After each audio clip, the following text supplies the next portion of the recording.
Curtains have opened up the auditorium to usher the performance of Pabulum. Spotlight shines overhead. Director raises their thumb. If everybody's comfortable, I'd like to welcome you to the show. Thank you for waiting to now unwind.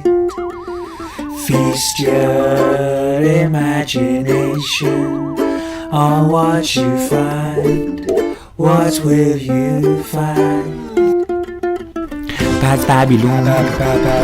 That's Pabulum. That's Pabulum. That's Pabulum. Shalom, suck my dick. Shalom, lick my balls and gooch and gooch. Konnichiwa, Pablo-san here. Welcome to the podcast. Perhaps some people might think that I'm not the best equipped to reform the education system, as I did leave when I was 16 and I was expelled from the schools I went to. But I think that gives me a unique insight into the education system itself. And in this episode, we're just going to pick up where we left off in the last episode. So I decided it was futile to reform the education system on a national level for now, and developed my own academy. It's going to be an art academy, and that consists of my 4 sons. Pak Choi, the North Korean mad lad. We have Huja Nikabolikov and Zoing Bop with 6 balls apiece. We also have Romulus and Remus, the bastard kids with wolf milk moustaches, and of course the ghost of Leonardo da Vinci as a child. And although this is going to be about the education, I intended for it to be primary, secondary, tertiary education. I will still critique and give my solutions and so forth for the state schools as it is, but anyway, I just thought we will might as well get straight into it. Do keep in mind that everything you're about to hear may well just be the ramblings of a man.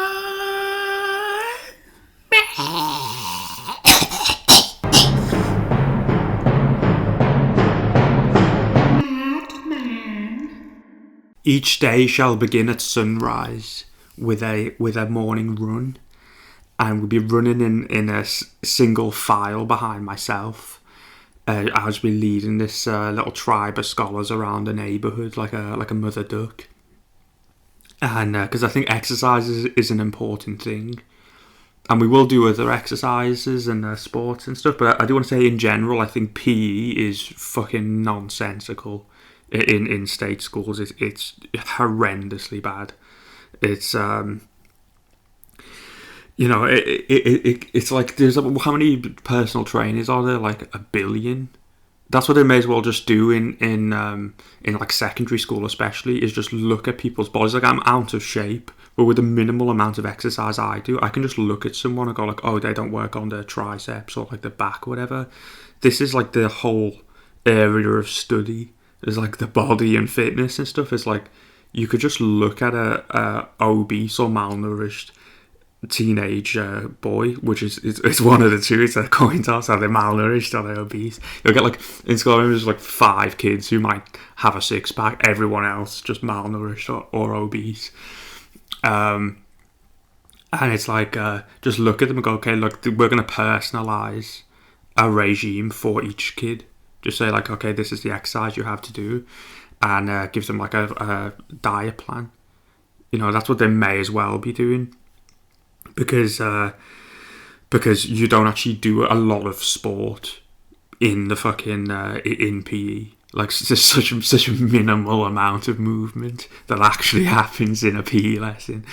And another thing too, I want will do boxing. I want to do martial arts in my academy, because and again, they should do this in state schools, because I think the only reason they wouldn't is because like a parent would complain and go, I don't want my child to participate in such gladiatorial blood sport.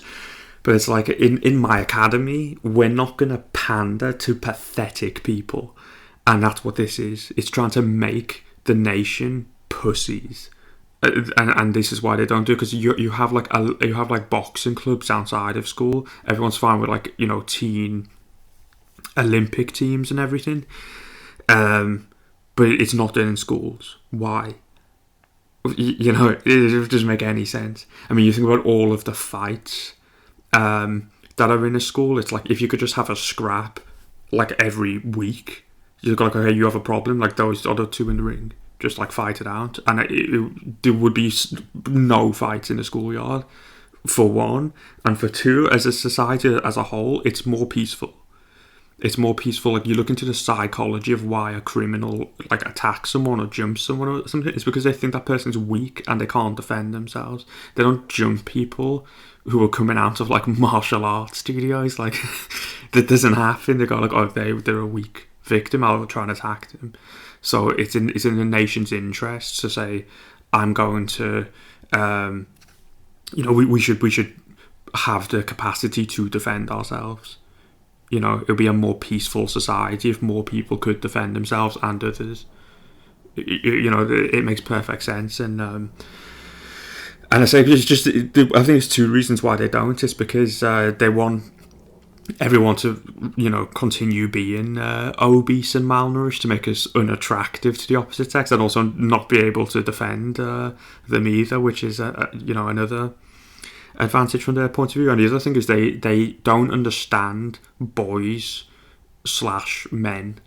You know, they want to try and wipe our existence out of their syllabus, because it's like, say I grew up with three brothers, and we'd fight all the time. But I remember actually when the fight started to get less and less, and it was when we got boxing gloves. We just got boxing gloves, and then we'd fight for fun.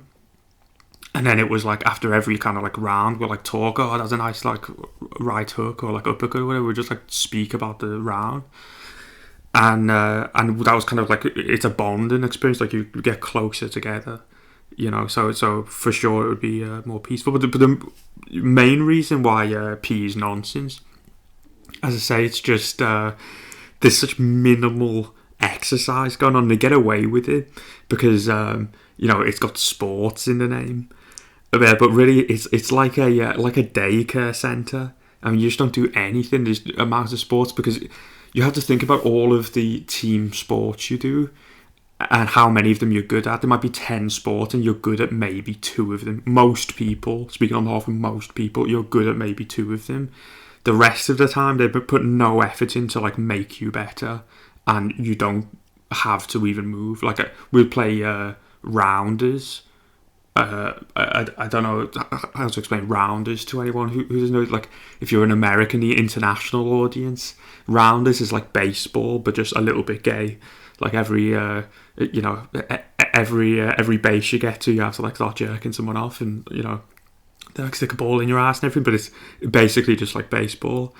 And I would spend the whole lesson just talking to my mate. And then like maybe like every 20 minutes the ball would like come within like 10 feet, we'll like jog to get it, throw it back, and go back to talking. And that's exercise in our schools. You know, that's PE. So a lot of it's just nonsense, and they don't put any effort into making you better at something. There's so much wasted time here. Where I remember we did a ping pong for a year, and we got paired with people. I got put with like an autistic Korean kid called Leon Pang, and I'm fucking shit at ping pong, so I'd just like ping it, he'd pong it back, and then it would be finished and I'd lose. That was just, and every lesson it was the same. You know, Pak Choi would have been livid, and you know, this is like the nonsense of it. It's like, there's no teacher that looks at you and goes like, oh, clearly he's better, you should like teach him how to be better. That doesn't happen, and they won't even tell you how to replay it. Like, they don't say at the beginning of the lesson, like, "Hey, look, here's the best ping pong player to ever live. Just watch that, so maybe you can get inspiration for like how it should be played, and like look at the stance, look at how they hold the bat and everything, so you can actually maybe improve at the game." They don't do that. They just go like, "Oh, okay, boys, just play ping pong and just get on with it." And that brings me on to one of my inventions here, because it's called the springboard technique, and this is what I want to do. Is like before each lesson, or just a lesson in and of itself, before I teach a lesson, with the understanding that the primary catalyst for intellect is intrigue. Before each lesson, I can show the best practitioners of those subjects to inspire the kids in those subjects. So like I could use like mythology or fairy tales or folk tales as a lesson in itself, just before I teach the lesson on say creative writing, so that they to like inspire some imagination in them before they do it. Or like I could like show them a phenomena to inspire intrigue in science, because of course like it's good to teach people things that we do know, but I think what's equally fascinating is the things that we don't know. To tell them, like, hey, we don't know what this is. We like, especially for science, it's like that. That's so much more intriguing to say this is what we don't know. Now we've got a riddle to try and find out how we solve that. Like maybe you could be the first to discover it, and and yeah, that's because that's like a real basis for the pursuit of knowledge to begin with. Is what don't we know? Of course, teaching them the things that we do know, but also what don't we know. We could use like mythological and historical characters to encourage interest in geography, and as the years go by, eventually geography is going to lead to a desire to want to travel. Then they can travel, which will inspire interest in like sociology and anthropology. Basically just tell them a subject, teach them a subject before the one that they're doing, to inspire intrigue in them. As the catalyst for intellect is intrigue. So the only sport that's really worth playing is football, to be honest. Like, because in all of those sports you can just do nothing. With five-a-side footy, it's like you kind of have to always be moving. So this would be a real bedrock of our academy, is football. And this is why it's good to have 10 kids, because what you can do with this is I'm going to sign them up for a Sunday league team, but I'm going to get a goalkeeper from a state school, and he will be like the measuring stick to see like how my class progresses alongside this child. And another thing too is that I think you can teach other subjects within football, like rudimentary, like maths and physics and stuff. It's like, that's football. You can teach those things whilst teaching football. So that's what I do. I say that, and just the teachers, the PE teachers, are it's not even close. They are the worst teachers. They were really terrible.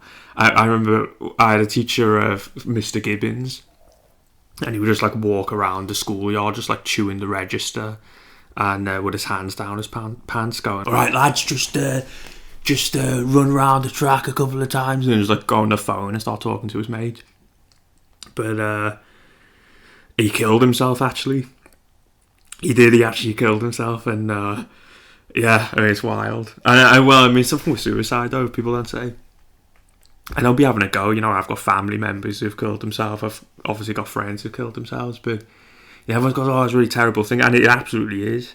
But do you ever think like maybe there's a closeted paedophile that can handle the guilt?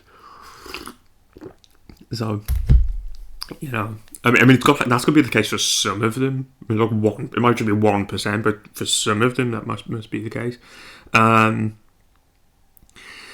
But anyway, and that brings on to a good point there, because what is the point if they kill themselves? Like if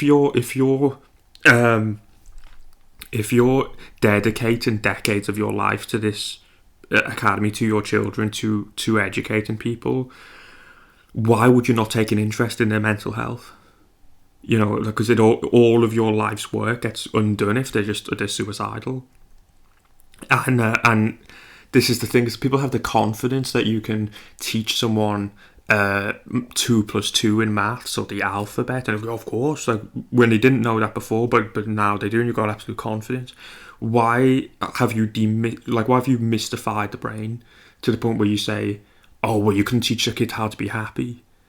It's like, I say we demystify the brain and say you can teach a child to see the silver lining in every cloud. That is something that should be done. The happiness, their mental and spiritual well-being should be a paramount concern and of paramount importance. And a part of that, I think, is we'll have some morning meditation. You know, I mean, I say happiness itself is like a comedy is a part of that. A comedy should be taught as a subject, and they must know how to tell and take a joke. People who can't take a joke are intrinsically unvirtuous. You know, I mean, it's just not a giveaway. I say demons aren't very good at being able to hide their intentions, so you don't find someone who's like brimming with confidence and happiness and never goes, hey, why are you so happy? It's like, oh, well, I just like tell everyone not to say these words all the time. It's like, that doesn't happen. They're always like some fucking demonic figure. You can't fucking say that. Oh my god. Like, you know, they're always just crazy people. So again, this all starts with sticks and stones may break my bones, but words will never hurt me. You know, that's where it starts. When I knew that when I was 4 years old, and that made perfect logical sense. You know, whereas now it's like, to say that to someone, there's like 50% of the planet would hear that nursery rhyme now and go home and write a blog about it. They'll go home and write a blog and say, you know, oh, neo-Nazis are on the rise. I was talking to a 4-year-old boy today, and it's just a free speech extremist. You know, it's that's the society that we have now. You know, just complete unvirtuous, infantilized shitbags, and they'll never be happy. So the only people who are happy are those that can take a joke. It's really, it should be. I know it's not the most quotable thing I've ever said, but it's true. You know, if you can't take a joke, you get offended easily. You're never going to be happy, and the idea you try and like appease these people, it's a fruitless endeavor. They're never going to be happy. But yeah, so that's why comedy must be a subject. So we'll do meditation, some pranayama, some breathing exercises. Maybe in the future that'll evolve into a more, you know, intense holotropic breathing. But that's for, you know, the future episodes. And I say it's not just like the happiness and this kind of stuff. You know, giving them the freedom for banter was very important. We want to, like, you know, develop the cognitive ability. So I think we should also be playing chess every day. I want to play some chess, some puzzles, some quizzes, try and build logic, try and find innovative ways to improve their memory. You know, get the brain working as optimally as possible. And another thing too, we spoke about this in the last one, where we were saying there can be teachers who are over-reliant on textbooks and they don't discourage questioning. An argument against that would be there's no time in the lesson for that. So in our academy, it's going to be at the end of every lesson, there's an allocated time for questioning, and they're encouraged to question after every lesson. You know, this is probably the worst issue with the mainstream education system right now. Is it's built to discourage questioning, whereas this is the absolute opposite. we must encourage questioning, and so that's what will happen after every lesson. Another thing as well is that they should mark each other's work, and this isn't an invention of my own, of course, but I think it's a good thing, because you can start to improve, and it works on like the analytical abilities, and yeah, this will be something that will be done often. Also, not only will it be generally useful for those things, but the intention is not just to make them self-sufficient and the best in the world at the craft. It's for them to have the capacity to be able to be teachers themselves someday in the future too. And another area in which we differ from the mainstream state schools is that we have a focus on longevity. How can we preserve society in case of a disaster, in case of a collapse? And there's no focus on this whatsoever in any school, and it's insane to me. This should be the priority of a school, is how could we rebuild our society, how can we maintain our society for as long as we can,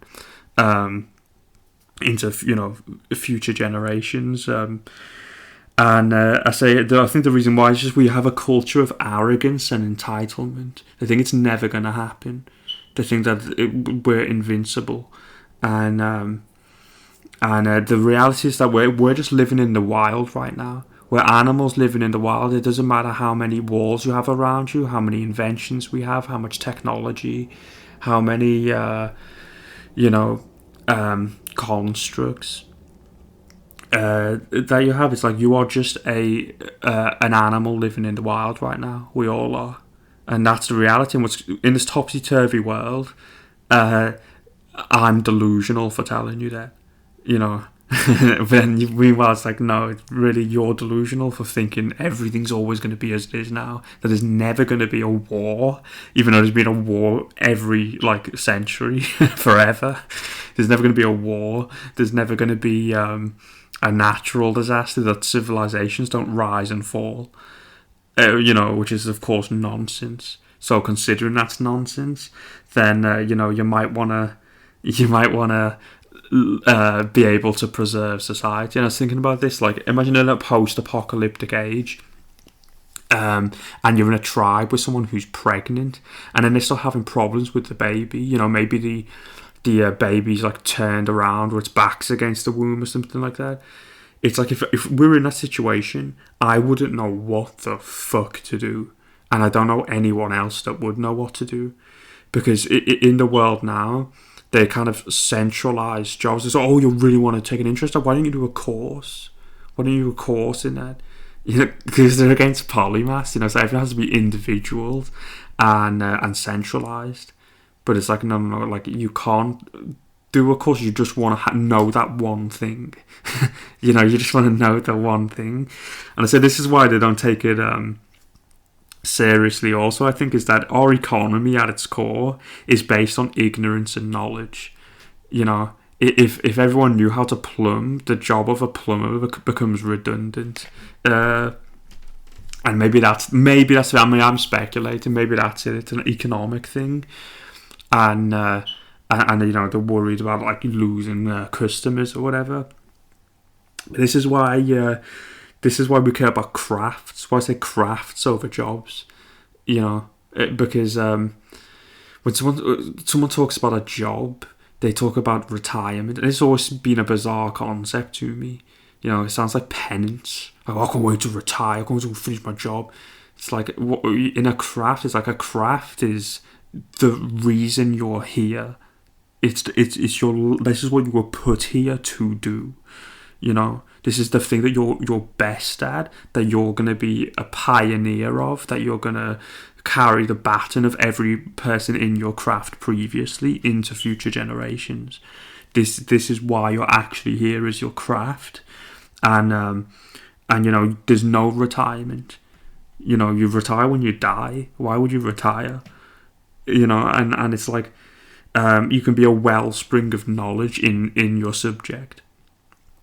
So, as I going forward in the future, It's not that you have to know everything about that. You don't need a course to just learn everything about like midwifery to know how to deliver a baby, you know. And thinking about this, like the technology will come and go, but delivering babies is going to be something that's always relevant to every society on Earth. So everybody should know how to deliver a baby in case of a societal collapse, you know. And you can take a little bit from each profession that you feel is integral to a society. Like, say, you don't have to spend 10 years in medical school. Just say, what's the most common ailment? What's the most common procedure a doctor has to perform? Okay, we'll just take that one. You know, maybe it's like stitching something up, stemming a wound. Maybe you think that having metal in a civilization is a very good thing, a very important thing. Okay, how do we make alloy metals? How do we do that? How do we build a well?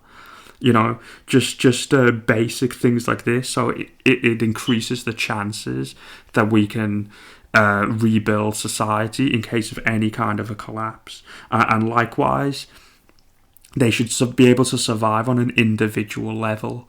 I want to have little excursions, little camping trips, and all of my tribe are gonna, you know, just overshadow Bear Grylls. They're going to be able to, you know, hunt any animal.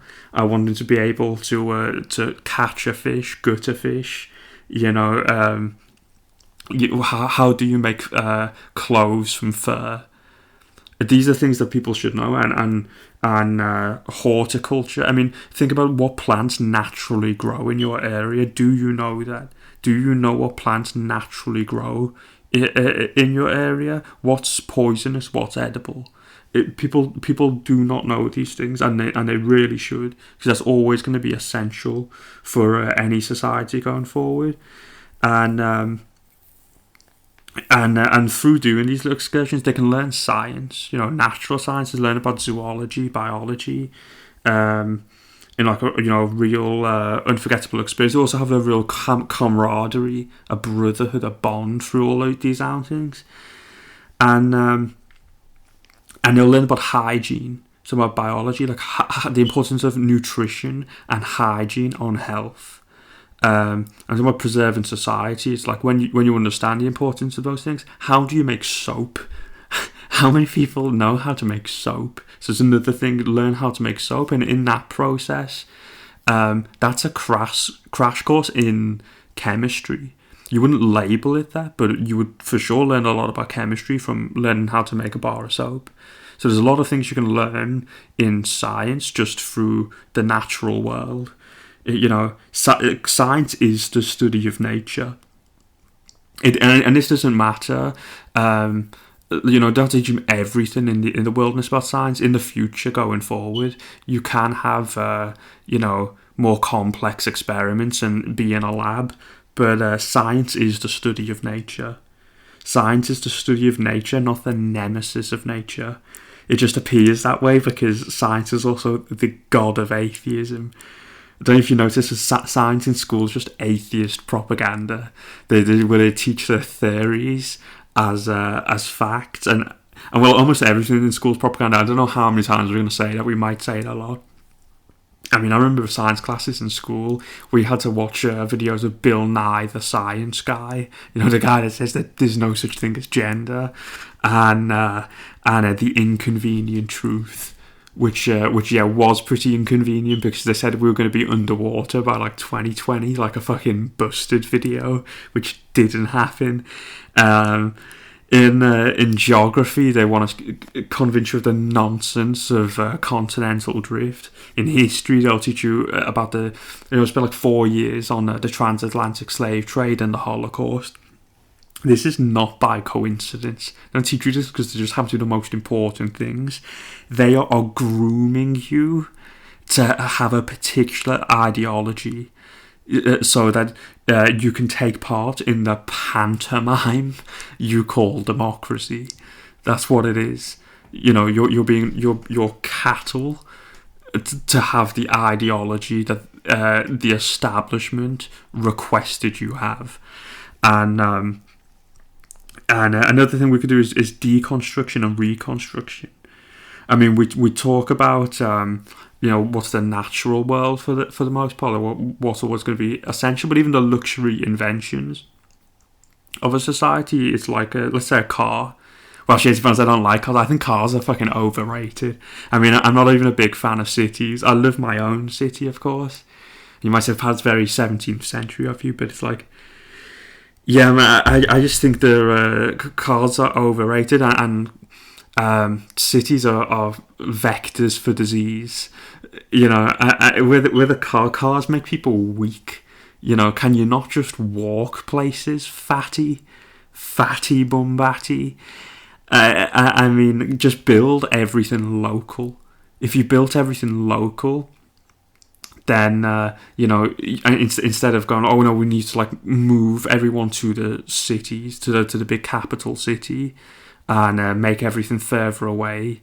It's like if everything was local, then your area would prosper, and then in turn the entire nation prospers. But it's like, no, everyone has to be further away because we want to go fast, got to get to places. Oh, but Pablo, how will I take my kid to school? Piggyback. What are you too weak to piggyback your children? So let's say it was a more useful invention, like the internet. What the fuck is the internet? And I think about how fucked we would be without the internet. And then people propose these ideas like transhumanism, said, hey, we should upload our consciousness to the metaverse. It's like, hey, can't they just switch the internet off? I don't know if they can, but if they can just switch the internet off, should we not be building backup internets? Would it not be a wise idea for us to all know how to build an internet? But apparently not. Apparently you're, you're a crazy person if you think that's a good idea. Same thing for mobile phones. We should know how that works. Planes, and obviously not at 4 years of age. This might be future. I am ambitious, but I'm not that ambitious. But at some point they should learn. But let's say something even like a kettle, so like a convenience, very good invention. How the fuck does it work? We have to deconstruct a kettle, figure out what's going on and reconstruct it. And this is like the ancient practice of shipbuilding, which used to be a part of some curriculums throughout the ages, where you would deconstruct and reconstruct a ship, again, which we can do the same thing.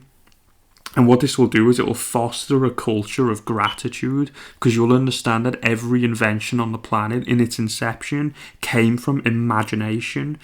And you'll understand all of the materials used and the human hands involved in making it, the hard work involved in creating every single product before you, which would combat this culture of entitlement, of taking all of these things for granted, because you would have gratitude and understanding of how they came to be. Another thing I shall teach them is history, and they shall learn local, national, and world history. They shall also learn military and political history in later stages of their education. But I think to teach them at this point, it would just be propaganda, of which I think history is the worst culprit of in the state schools. This is why it should be taught in a canon. You should try and teach as many historical events as you can, for as far back as you can, up till the present day, without discrimination. Because otherwise, what you're witnessing is subterfuge. What you're witnessing is cherry picking events, and people shoehorning in their own emotion and biases. Well, it's the most important event. It's like, yeah, it's not. But that's what happens. They start to be able to just like pick particular things to teach us. It's why most people can tell you a lot about the Holocaust, but they can't tell you a lot about the Holodomor. And likewise, they can tell you a lot about the transatlantic slave trade, but they can't tell you much about other slave trades around the world. Like the Barbary pirates, for example. And even when they do tell you about the transatlantic slave trade, it's usually within the lens of white and black You know, they won't tell you about the Jewish involvement. They won't tell you about the Arab involvement. They won't tell you about the African involvement. They won't tell you about the Native American involvement. It has to just be through the lens of white and black, and that's not a coincidence. As I said before, they want to try to groom you to have a very particular worldview. It's also the same reason for why if someone's behaving in an authoritarian manner, people will say, "Oh, that person's a fascist." But you'll never hear someone go, "Oh, that person's a communist." But, you know, they should. Because it's equally authoritarian, you know. So it's what they should say, but you'll notice that doesn't happen.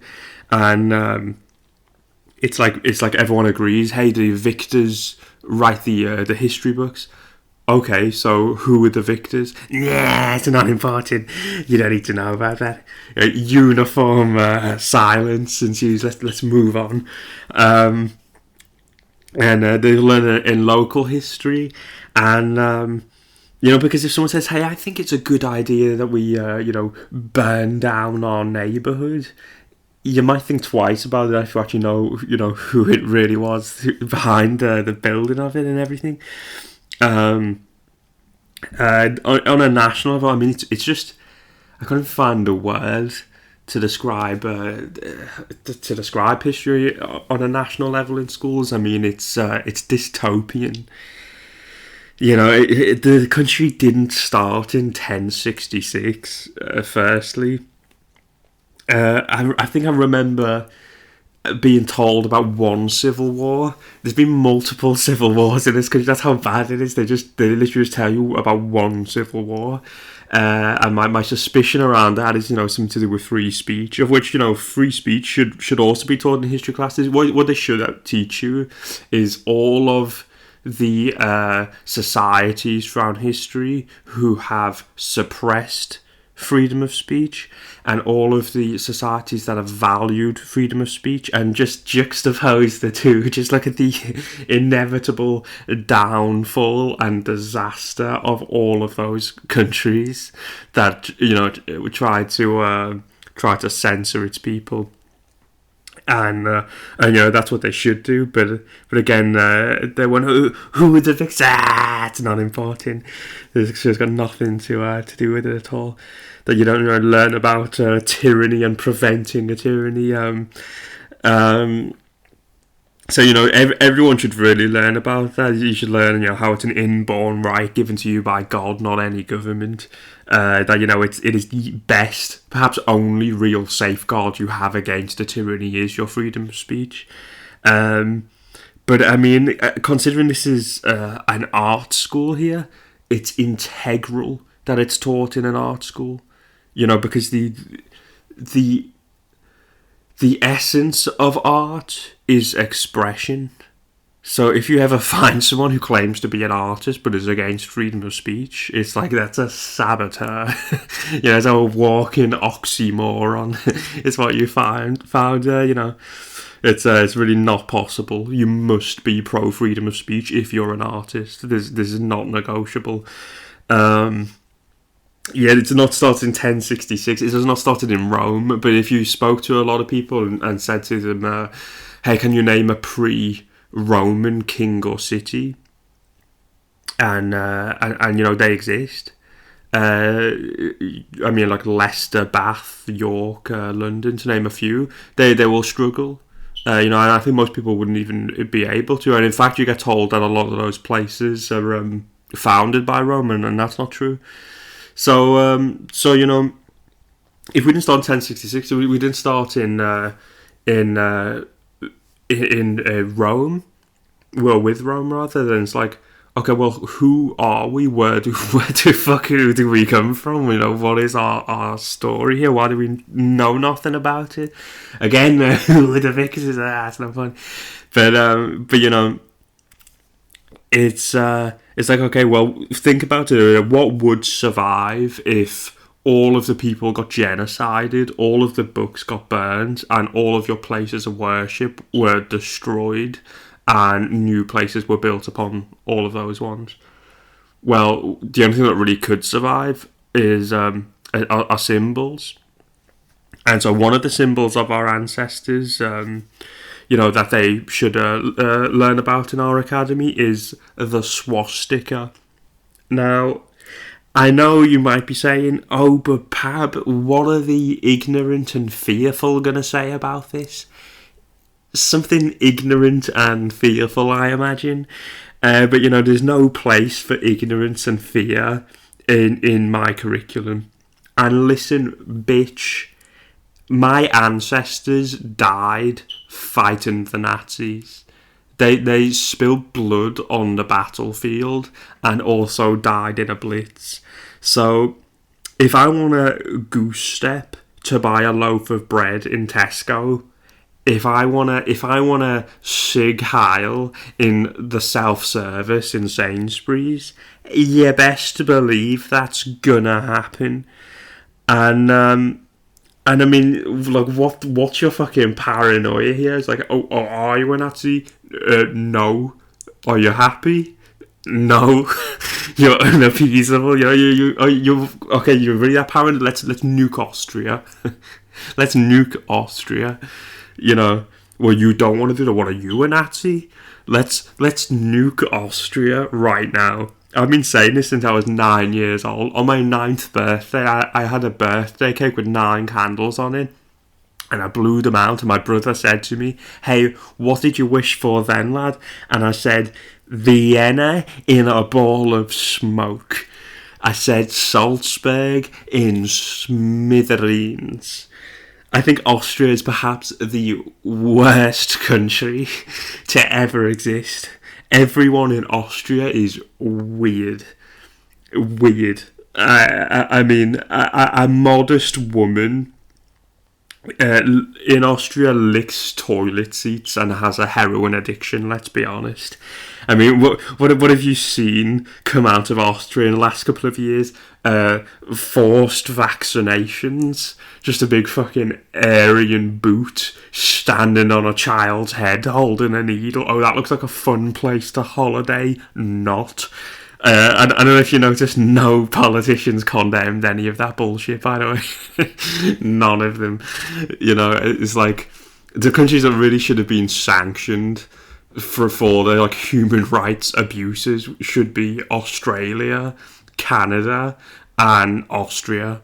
And no one said anything because it's like, it's almost like they're all globalists following the exact same agenda or something, and those countries just aren't the designated villains in the upcoming orchestration of World War III. So it's just kind of just let it pass. But if I can, who's come out of Austria? Sigmund Freud. I mean, I don't know if you ever read Sigmund Freud, but it's fascinating because you learn more about Sigmund Freud than any of his patients by reading his case studies, because you'll read it and then you're like, yeah, I think that you're 4 years old and you want to suck on your mama's titties. Are you sure? And you look at the next one, it's like, I think you're 4 years old and you want your father to take a shit in your mouth. Are you 100% on that, Sigmund? I think you're 4 years old. What happened when you were 4 years old? Tell the truth. What the fuck happened when you were 4 years old? My father took a shit in my mouth. Fucking Adolf Hitler. And what's in the water supply in Austria? Adolf Hitler. Fucking Joseph Fritzl. That DIY enthusiast. But I like to think I'm a reasonable man. So if you're Austrian and you're listening to this, give us 10 good reasons why we shouldn't nuke your country in the comments below, and maybe we can get back to this another time. My whole point is, this is a purely archaeological and spiritual matter. It's got fuck all to do with politics. I'm not political. All of my politics is completely apolitical. I don't support any political party. I don't feel like I belong to any wing of politics. I'm kind of politically homeless, and I just take a case by case. You can label it whatever you want for each thing, but I couldn't give less of a shit, I mean, I don't even know who the president of the UK is right now, and I'm not a racialist. I'm not even a collectivist, which when you think about racism, what is racism if it isn't fucking collectivism? You kind of have to be a collectivist to be a racist, because, I mean, that is what it is. That is what it is. To say, hey, we're going to blame this entire group of people for the actions of individuals. That is collectivism, and it's also racism. And I don't know if you've noticed this, but everyone who purports to be fighting against racism in the world today are collectivists. All of them, every single one, collectivists. That's the entire. That's the strategy. It's like, hey, we're gonna collectivize. We're gonna tell everyone to collectivize, and then we're gonna say, but white people don't collectivize. White people are evil. Racism's the worst thing in the world, and only white people can be racist. And yeah, I mean, I'm sure it's going to work out fine. I'm sure it's not going to create the boogeyman racists that you fucking are trying to stop to begin with. Like, it seems pretty clear that that is what's going to happen. I mean, and you also think about that too. If you actually look into like where neo-Nazis and stuff come from, it's also from the breakup of the family, which again, all of those groups, I'm pretty sure you'll see they're all strong advocates of the breakup of the family. So yeah, basically, if you're listening to this in the future, in a post-apocalyptic time, and you're gnawing on your hamster carcass. Oh yeah, how the fuck do we get into to this situation? It's like, yeah, all of the collectivists, basically, everyone pushing identity politics, sequestering people into the inalienable differences from one another, and going, oh yeah, this our group was our group, oh not that group. That's basically where all of this started. It's absolute fucking disaster. But I mean, I believe everyone has souls. I'm not a collectivist. Everyone has a soul. There are elves that work on this podcast. Again, they're not white. It's got fuck all to do with racism here, or Nazis that the anti-Nazis are creating. But let's analyze the fear people have around all of this. Around Swastikas, because they really do have a lot of fear around it, because even though we live in crazy times right now, I do hope that reason will prevail in the end. But to be coerced by fear into not going down a particular rabbit hole because someone just wrote like beware on the doorway, that's not reasonable. If it's a very insincere pursuit of truth, if that's going to deter you, and it's very advantageous for for a tyrant to have that the capacity to do that, to completely deter someone from having any kind of, not only a tether to their ancestors, as we'll get into, and that's something they fundamentally wouldn't want to happen. But just for anything, if like that's what's willing to put you off, is just like the fear of what people will think, just and this really impacts people's lives, and it's not reasonable, but there is a reason for it. And it's the same unappeasable, infantilized inbreds that can't take jokes. It's the same people that are also neurotic, and to the neurotic, nuance is a slippery slope. In reality, nuance is slopeless. It's a pretty beautiful thing. It's just a reality. So you can say, oh, okay, well, the Nazis were bad, and also the swastika is fine. You can have the Nazis were bad, and it's also the symbol of our own ancestors. So you're kind of putting a blockade for an entire group of people from having that connection if you don't have forgiveness. So it's there's some nuance up there, and again, in particular for World War II, actually, now that I'm talking about it, it's like, yeah, nuance is completely forbidden. Everything you'll ever learn about World War II has not changed since the wartime propaganda of the Allies. It's like it's not changed. So you can believe that's just because it has always been very black and white the whole time. It'd be the first war in entire human history where that would be the case. But that's what you're learning in a school is World War II propaganda. Again, it hasn't changed, but basically if you've got integrity, that you're not racist, you're not Nazi, you should really have nothing to fear. But people do fear the paranoid, or what the paranoid would conclude about them, because mental illness is contagious, and what this is a schizophrenia at large here. And I'm not having a go at the schizophrenics. We have some schizophrenic podcasts. This is you're schizophrenic. I'm schizophrenic. And I think that's the next frontier of identity politics. I think it's bullshit that you're 10,000 people and you're only getting one paycheck. You should be getting 10,000 paychecks, and in the same thought. For every one skit we get, we should also get 10,000 subscribers. I'm ahead of the curve. What are you? Are you a bigot? This is where it's at. But don't stab anyone. Obviously, drop the knife. You fucking don't be a silly Billy. Don't upset the apple cart. Don't rock the boat. But say I'm schizophrenic, and you wouldn't be scared of being accused of anything else that you're not. If someone's just like a crazy person says to you, oh hey, that guy's a reptilian.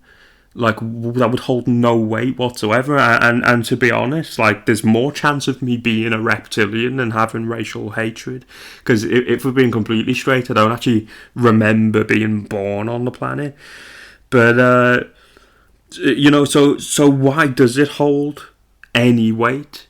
The accusation of being called a racist, especially when you're told, like, oh, you're from a country that's like, oh, it's a real racist place. It's like, you would think if that were to be the case, then people go, oh, thank you for noticing, Darky, we will try very hard not racism. But it's like, that doesn't happen. That doesn't happen.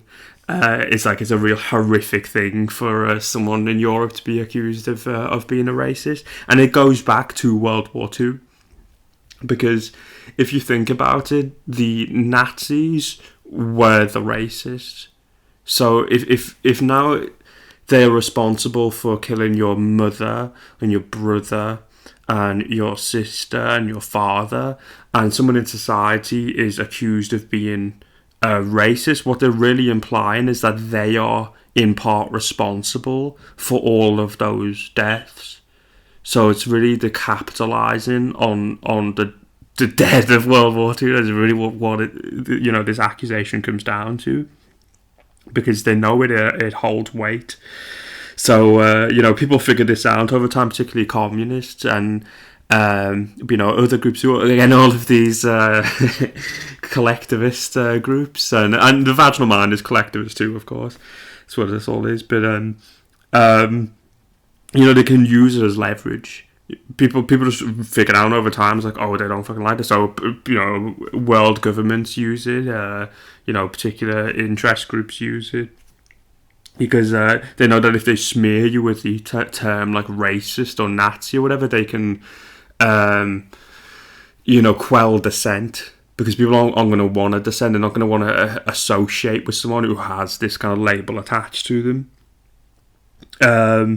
So, you know, this is why it has it holds any weight whatsoever. And but, you know, it's not a divisive symbol. It actually isn't. It's a universal symbol. It's been used by everyone on every continent on the planet. And, you know, going back to what the powers that be wouldn't want. I would say, particularly if you're a religious person. If you're a religious person, you probably believe in like a pre-lapsarian age, a time before a flood and a great fall, perhaps a human devolution. And you know, I also believe in all those things. And it's like, yeah, this is the best lead you have. Actually, it's like a swastika around the world. You know, it's in China, it's in Japan, it's in Israel, it's all across Europe, the Middle East, America, and actually, I think the oldest swastika ever found, I can't remember if it's 10,000 years ago now or it's 10,000 BC, but it was found in Ukraine. So, you know. It's a funny thing because when you talk about the swastika, a lot of people again start to propagate World War II propaganda and going like, "Oh yeah, the Nazis stole it from the Hindus and they invented it." Bullshit. It's just not true. It just simply isn't true. The Nazis knew about this swastika in Ukraine because it used to be housed in Berlin. You know, so they were well aware of it. And yeah, I mean, it's just it becomes wild. But there are more swastikas found in Europe than any other continent, actually. And you know, everyone can kind of believe in a Indo-European language link. You'll notice they've not let go of that, but suddenly there's no cultural connection anymore. Again, despite the oldest swastika ever being found being in Ukraine, and more swastikas being found in Europe than any other continent. Let's just ignore that. But it's okay if like the Hindus use it as a Jain symbol. Yeah, the Buddhists. That's fine. Just no white people, please. Like it's just fucking people cuckolded by cowardice. Really, that's what it is. And really, if you were a Hindu, what you should be doing is saying that you have an obligation to improve the reputation of the swastika. You know, because it has the same root. It has the same, if you believe it to be a divine symbol, it came from the same divinity. You know, it literally came from the same place. And perhaps there's a more quotable statement from me. If someone at any point in history is trying to deny you from honouring your ancestors, it's because they themselves are not honouring their own ancestors. So, you know, that's what you see happen in the world now, where everyone's fine for one group of people to you know, have this link to their ancestors, but they're not okay for another group. And yes, it's just absolute fucking bullshit, really. Once you learn more about it, I mean, there's something called the swastika stone that was found in Ilkley in Yorkshire. You know, the Greeks used it, the Romans used it. You can't throw away 10,000 years of history because of 10 years of one lunatic Austrian. You know, that's not sensible. And the Nazis were not bad because of the swastika. You know, they were bad because they were cunts. They were bad because of their ideology. So nothing to do with the swastika. We also have a culture of forgiveness, not a blood feud.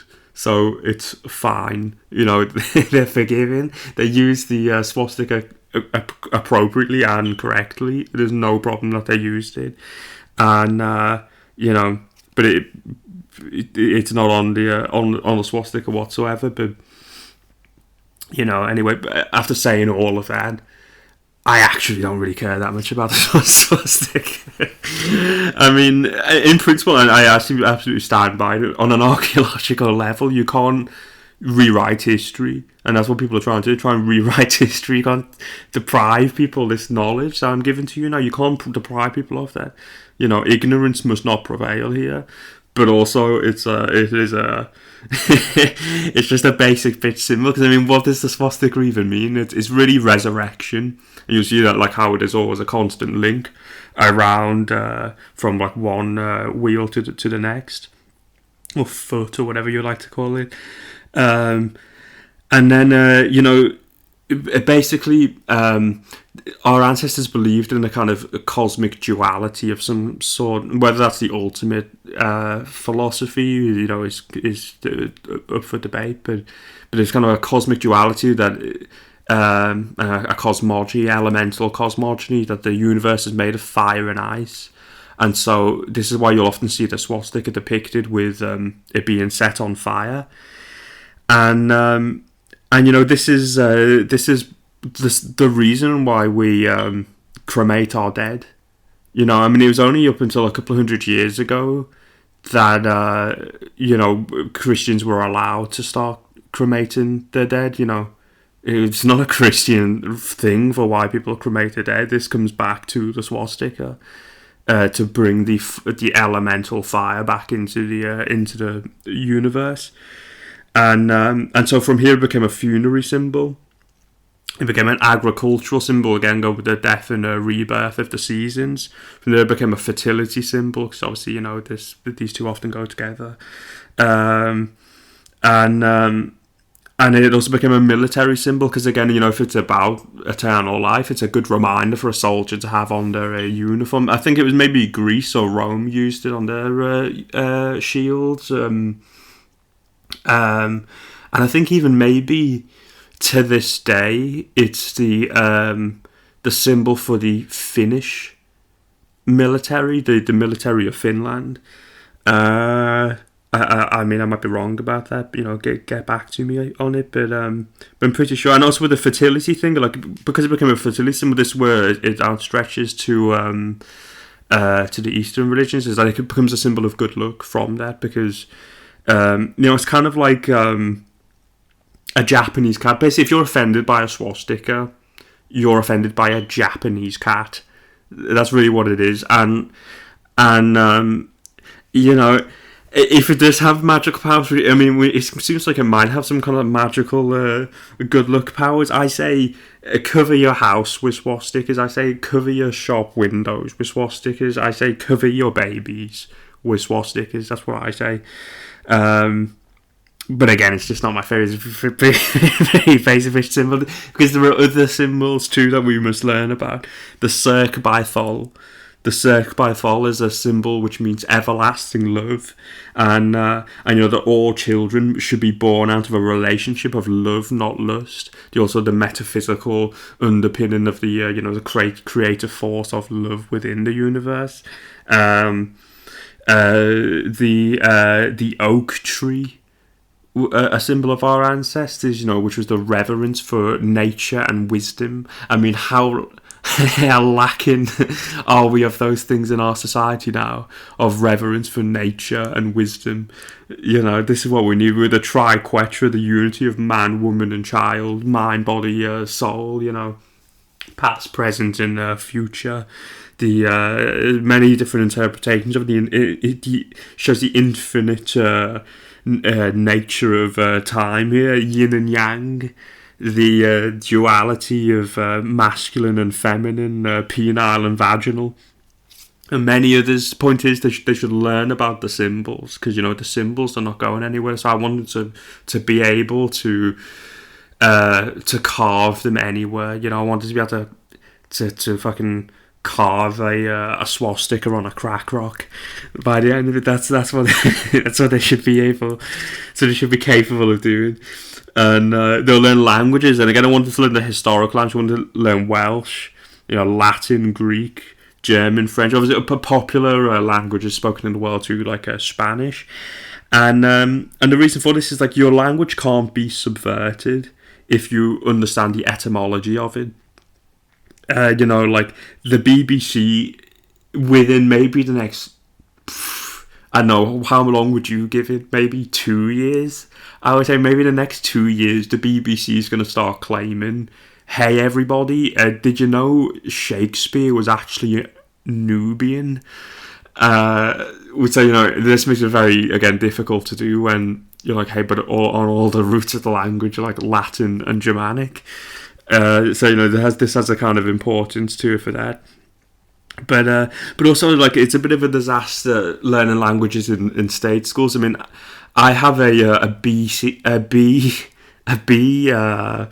in a GCSE German, not to brag, and but I really can't speak a word of fucking German because and anyone who passed languages in school couldn't really speak those languages either. It's only really to a conversational level. And as I spoke about last week with the teachers being over-reliant on textbooks, I mean, this is really a big problem when you're learning languages. Because you'll learn how to, here's how you ask for like a Coca-Cola, here's how you ask for a rim job.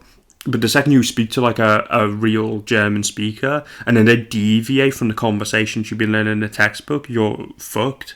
There's nothing I might be able to tell how to shoot an Austrian, but I can't really speak German. I just learned how to pass the test because you just regurgitate the information, and it's like that. It's like that for a lot of subjects too. You just regurgitate the information to pass the test, but you're not really learning in that subject. But if in terms of like speaking into a conversational level, there was a discovery I made, which is a guy called Laoshu 5500. His name was he's an ultra polyglot, they call. And he actually goes some way to dispelling the myth of like all this like racial IQ stuff, which I'm sure you've heard about because you say it's growing. I don't know why, but it is. This is growing, and yeah, like you've got to read the bell curve and all that kind of stuff. Well, this guy is a black guy. He's dead now. Actually, he died also. So rizzle and pizzle, but he was an ultra polyglot. What I really liked about him is you find these people on YouTube where they go to like a supermarket and they'll speak 20 different languages and they'll go from like Chinese to French and everything, and then it'll just like switch depending on who they're around. But what I liked about this guy, Laoshu 5500, get on him, but like he would speak really obscure languages like Swahili and things like that, and so I started watching some of his videos, and then I started looking into like how he teaches himself these languages, and it's really just immersion. And we have a real luxury with it being an academy, and not just that, with it being homeschooling, with you being the parent and also being in constant communication with the other parents, is you have the luxury to do things like this, which is set up some homework and say every Sunday. So let's say they're learning Spanish. Okay, you're gonna watch TV in Spanish. You're gonna read in Spanish. You're gonna spend the whole day speaking in Spanish. You listen to you're gonna listen to some Spanish music. Be playing some fucking flamenco. Listening to Los Quipus.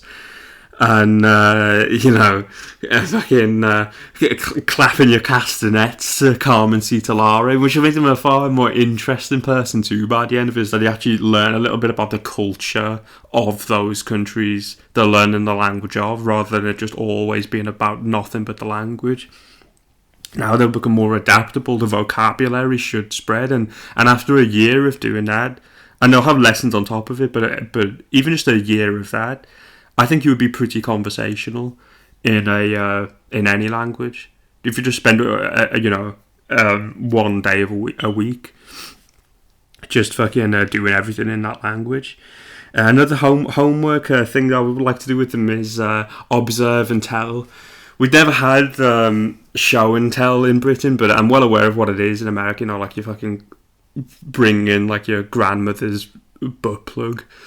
And everyone has my grandmother's butt plug, and everyone like smells it and stuff. This is the same thing, but it's just observe and tell. So we just make an observation about the world, and then we bring it in, and then we'll discuss it afterwards. And and yeah, I think this might be the time where they can have a well-deserved lunch break, and I'd like to say, how many years of our lives were shaved off by school meals?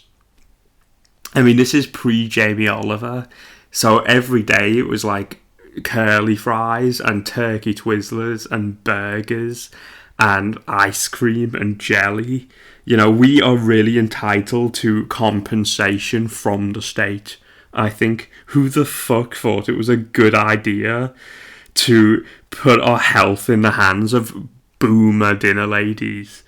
These fucking toad-like women just dishing up some ghoulish goulash with a mole, just fucking with a split personality. Next, please. Yeah, the next one. Just fucking just wildness. And I'm not having a go boomers. I'm not an ageist here. I said last week, we have the most boomer podcast listeners on the whole planet. But what can be said about boomers? Because I mean, my dad's a boomer, so I'm half a boomer. You really think about it. And so I made a lot of observations, and an observation I can 100% say: they are the unhealthiest generation to ever live. 100%. They don't understand fruit. A fruit is like a luxury item to a boomer. I remember growing up and my dad was telling me stories about like rations after the war, and it was like, saying how they used to survive of just having nothing but an OXO cube, and they'd pour hot water onto it and just like dip bread into it, and that's all they would live on. And so fruit's like a real luxury item. So when I was growing up and my dad bought like some bananas, the first day they like got like a brown spot on them. Not like completely brown. It's actually the best time to eat a banana. So when it's nutritional optimum. Just a few little dots going on it. He wouldn't understand what was happening, so he would just go, sick of buying food and nobody eats it, and just throw it in the bin. Like, just throw all of the bananas in the bin because they don't understand fruit. A fruit salad to a boomer is out of a tin and covered in syrup. Because how could fruit be sweet unless it's covered in syrup? Another observation with boomers, my experience, is if they ever say to you, do you want some salad? What they mean is, do you want one leaf of lettuce and a quarter of a tomato? A pallid salad. And this might seem very self-referential here, but it's like the tomatoes in my school were bizarre. I don't know if it was the same in anyone else's school. Maybe it was just my school, but they were just so weird. They were just juiceless, sour. Like, it was like I was fucking sucking on some like tangy tranny labia. Just fucking sucking on nothing, no juice whatsoever, and it smelled just strange, just odor Monsanto. And then when I grew up, I had tomatoes. It's the most delicious thing on the planet. So really juicy, sweet, and delicious. The tomatoes in my school were turning the frogs gay. But they should cook and clean for themselves. It is one of my core principles for lunchtimes in the academy, because this is one of the most common complaints in our society from women about men. Is that, who doesn't want a man child? It's like, yeah, well, we've spent 14 years telling people that they shouldn't cook or clean for themselves, so what the fuck are we expecting here? And I think that, it's about self-sufficiency, but people think they're self-sufficient because they have like a job and some money or whatever, but then they can't cook or clean for themselves. I think you're not really a man if you can't cook or clean for yourself. You're really an adult. So what we want to do is like normalise the adult routine all throughout their childhood. So there's not going to be much difference. And the way we'll do this is we're going to put them in teams of 2. Well, like 2 to cook, 2 to cut the vegetables, 2 to clean them, 2 to clean the dish. We'll have them rotate each day, so everyone knows what it's like to do a bit of everything. Teach them the importance of teamwork, and make no mistake, they will have Michelin stars by the end of this phase of their education. Don't think I'm not capable. Don't think I don't have that in my locker. We have junior master chef now. There's no excuse. I will not go lightly on them. They will be Michelin star chefs by the end of this. And another thing to kind of throw into the ether here, because I'm thinking, this would be my tribe of boys, as I spoke last week about me having a very strong male gene. Maybe you have some daughters, maybe it's already an integrated school. But for me, it's a tribe of boys. Maybe you could have a tribe of your daughters now, and you reunite for one big family meal at this time. You can do it however you want. As I say, same for all of this. But I'd like to throw something up in the into the ether. Can kind of put it up for debate. Is that if this were to be on a national level, and we're talking that it's an integrated thing, do you think there should be a division of labour, like a potential division of labour? Because we spoke here a lot about we've got to learn all the plants of the land, for example, but that's really because of the circumstances that we have now, the dire circumstances we live in. So I think that's a really important thing. But it could be the case that the boys will learn a little bit of the plants of the land, the women could learn a little bit about hunting, but it could almost be like a classical hunter-gatherer society, because I kind of think this might have already happened at some point in the past anyway, because if I see my mum, I'll just mention a random herb like fucking marjoram, and she'll go, oh yes, it's really good for headaches.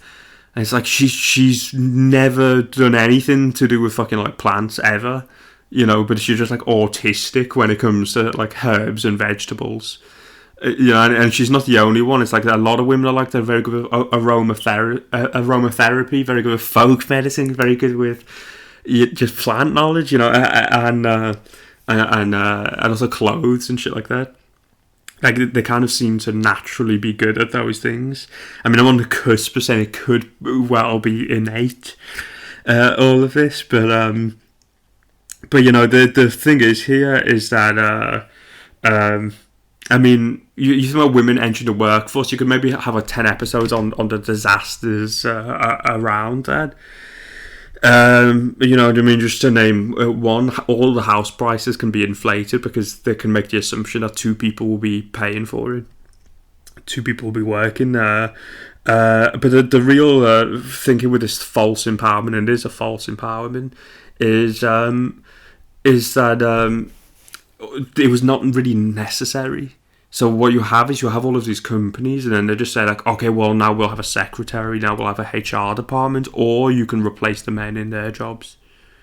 But there's nothing really innately feminine about it. It says very empowering for the fucking, for the elites. Very empowering for the man with a monocle on his eye, Mr. Monopoly. They're very empowering for the taxman, but not really for you. And this is the thing. It's there's nothing innately feminine about it. And anyway, all that's fine. So you will have effeminate men, you will have butch women in a society, and I don't think that should change. And I don't think I think. Freedom is paramount to me, so I'm fine with that reality. But also, most women are feminine. Most women would like to be married and have children, and it's very rare that you'll find a successful businesswoman in her own right that is also married with children. to be married and have children is a far right world for you now, if you haven't noticed. But I don't think they should be inhibited from having children, because I do think to be married and have children is the most feminine thing on the planet. But so they shouldn't be inhibited. But I think if we had this division of labour, I think that they could easily juggle those two worlds.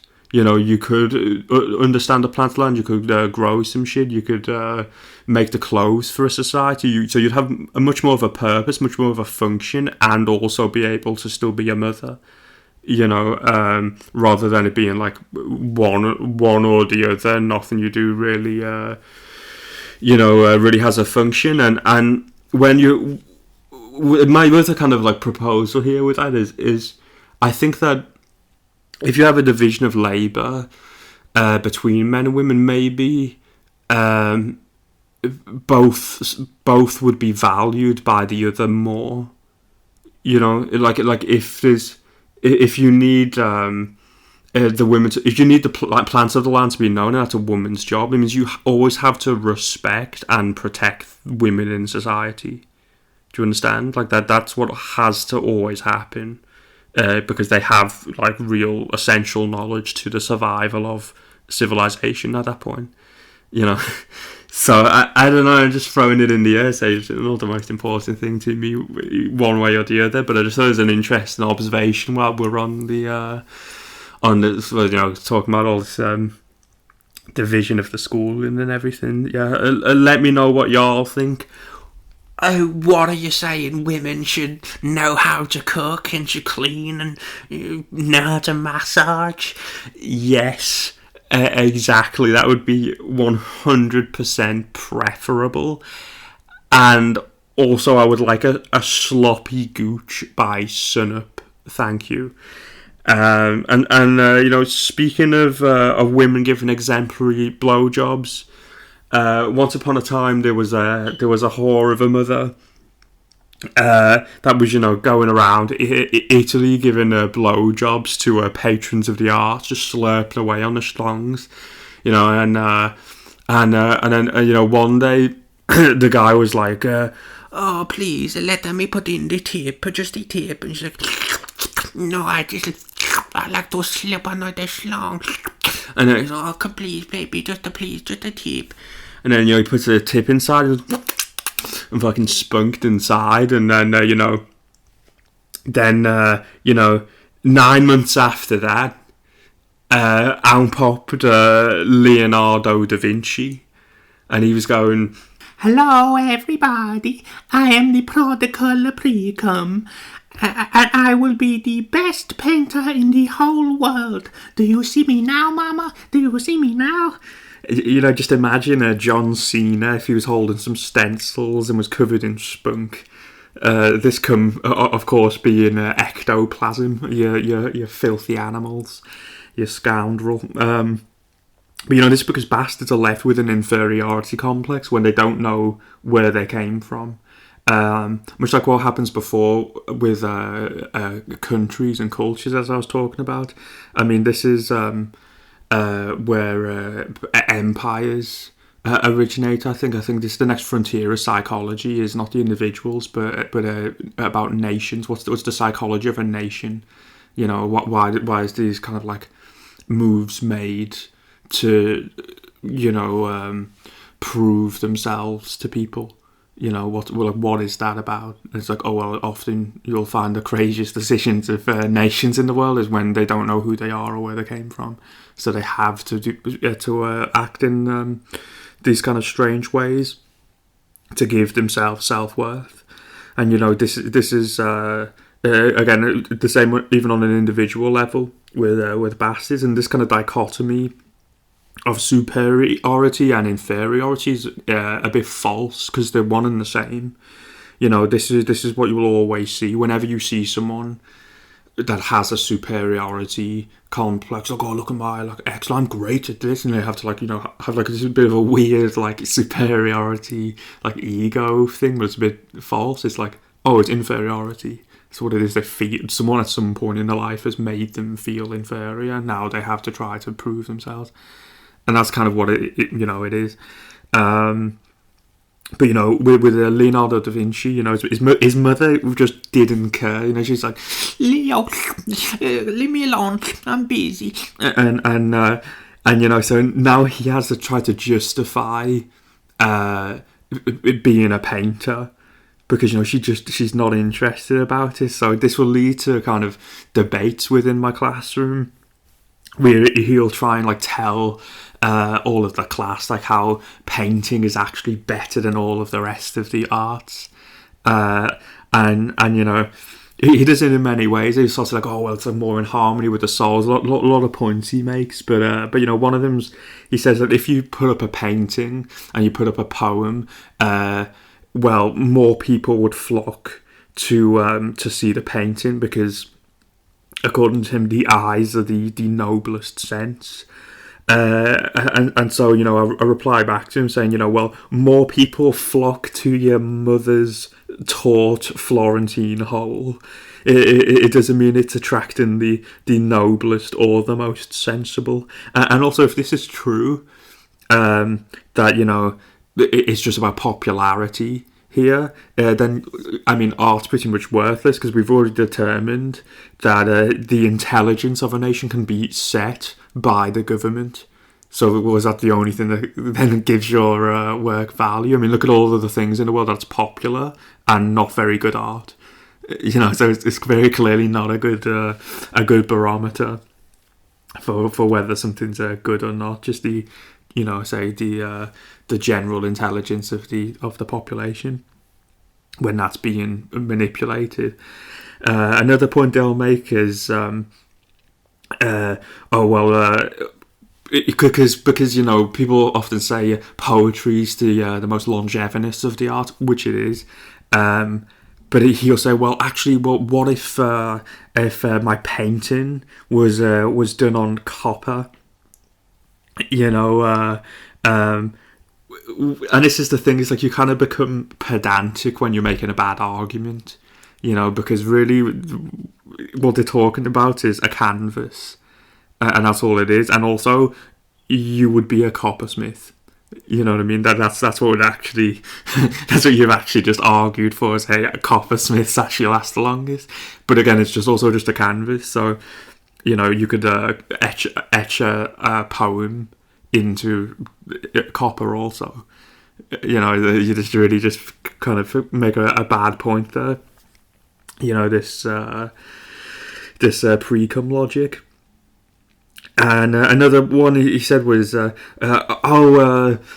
the original in art is the best, whereas that's not the same for other things. I think what the implication is that, like, well, if you have a sculpture, it doesn't really have to be the original. The cast will be worth just as much, which I don't think is true. I think it's just happenstance that a lot of the times it's just the cast of a sculpture that survives, and we don't have the original. So yeah, I don't even think it's true for that, but at least you can make an argument for a sculpture, I suppose. But no, always the original is more valuable than the imitation. What would you rather see, the Beatles perform or a Beatles cover band? Or what would you rather have, your mother's gushing pussy or a worn-out fleshlight? Oh, wait, they are the same thing. I apologise, good Leonardo.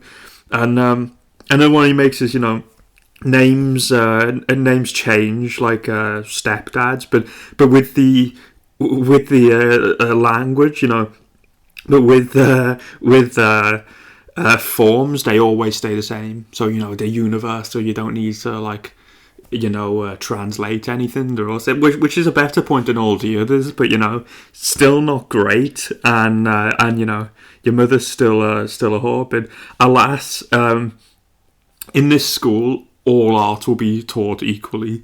It's about the nonsense of collectivism before. Well, if there's any kind of solidarity, that buzzword, any kind of solidarity I can get behind, it's the solidarity of artists. Because you look around and you live a life a bit and you meet a lot of people, and artists kind of tend to come from the same stock. If we don't have the exact same or similar upbringings and stuff, have often similar outlooks on the world. We all are kind of oppressed and unvalued in all the same ways in society. So I can absolutely get behind an artistic community and art, like and I say I'd like to do that for this podcast in a lot of ways. I'd like it to kind of be a place for artists, and that's why we always like put music on here and have like other artistic stuff, because it's like I think that's a cool thing. And also it's like it just helps you. Like if you look at a lot of the greatest artists of all of our art forms, they'll often dabble in other ones, and again that kind of buys into our mentality too, like trying to become polymaths, because again, look into the polymaths, they all consider themselves artists or like have dabbled in what most people would consider to be an art in some form, because we kind of like to branch out. We've got that kind of ADD mentality, we always do different things, so it's like it's very useful, I think, for that. And like I say, not just because you learn different skills and techniques and like from each different art form, whether it be like if someone's writing plays or the just like an author of novels, or they're a poet or they're a painter or musician. Like you can always learn some other tactics and then apply it to your own field from what they're doing, but also just take inspiration.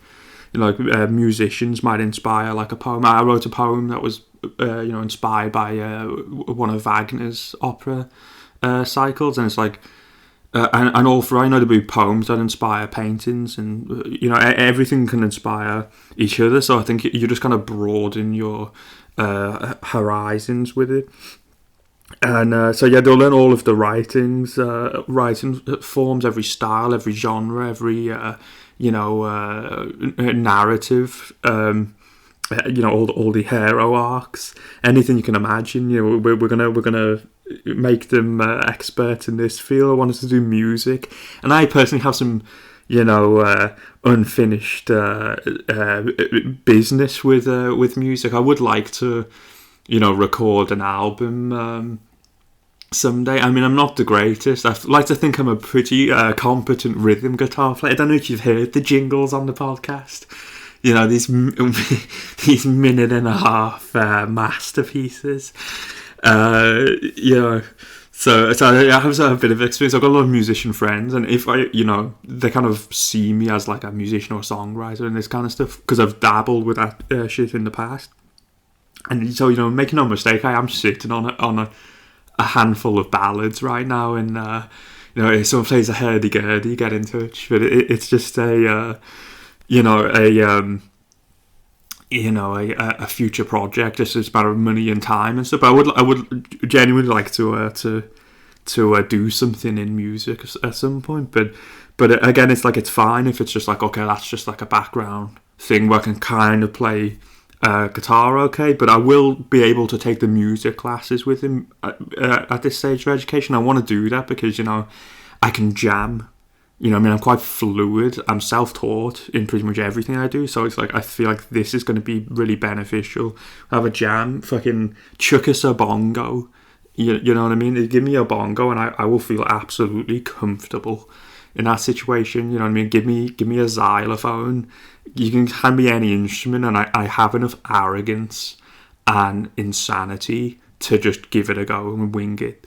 And that's the kind of mentality I want to try to foster in these all of these prodigies.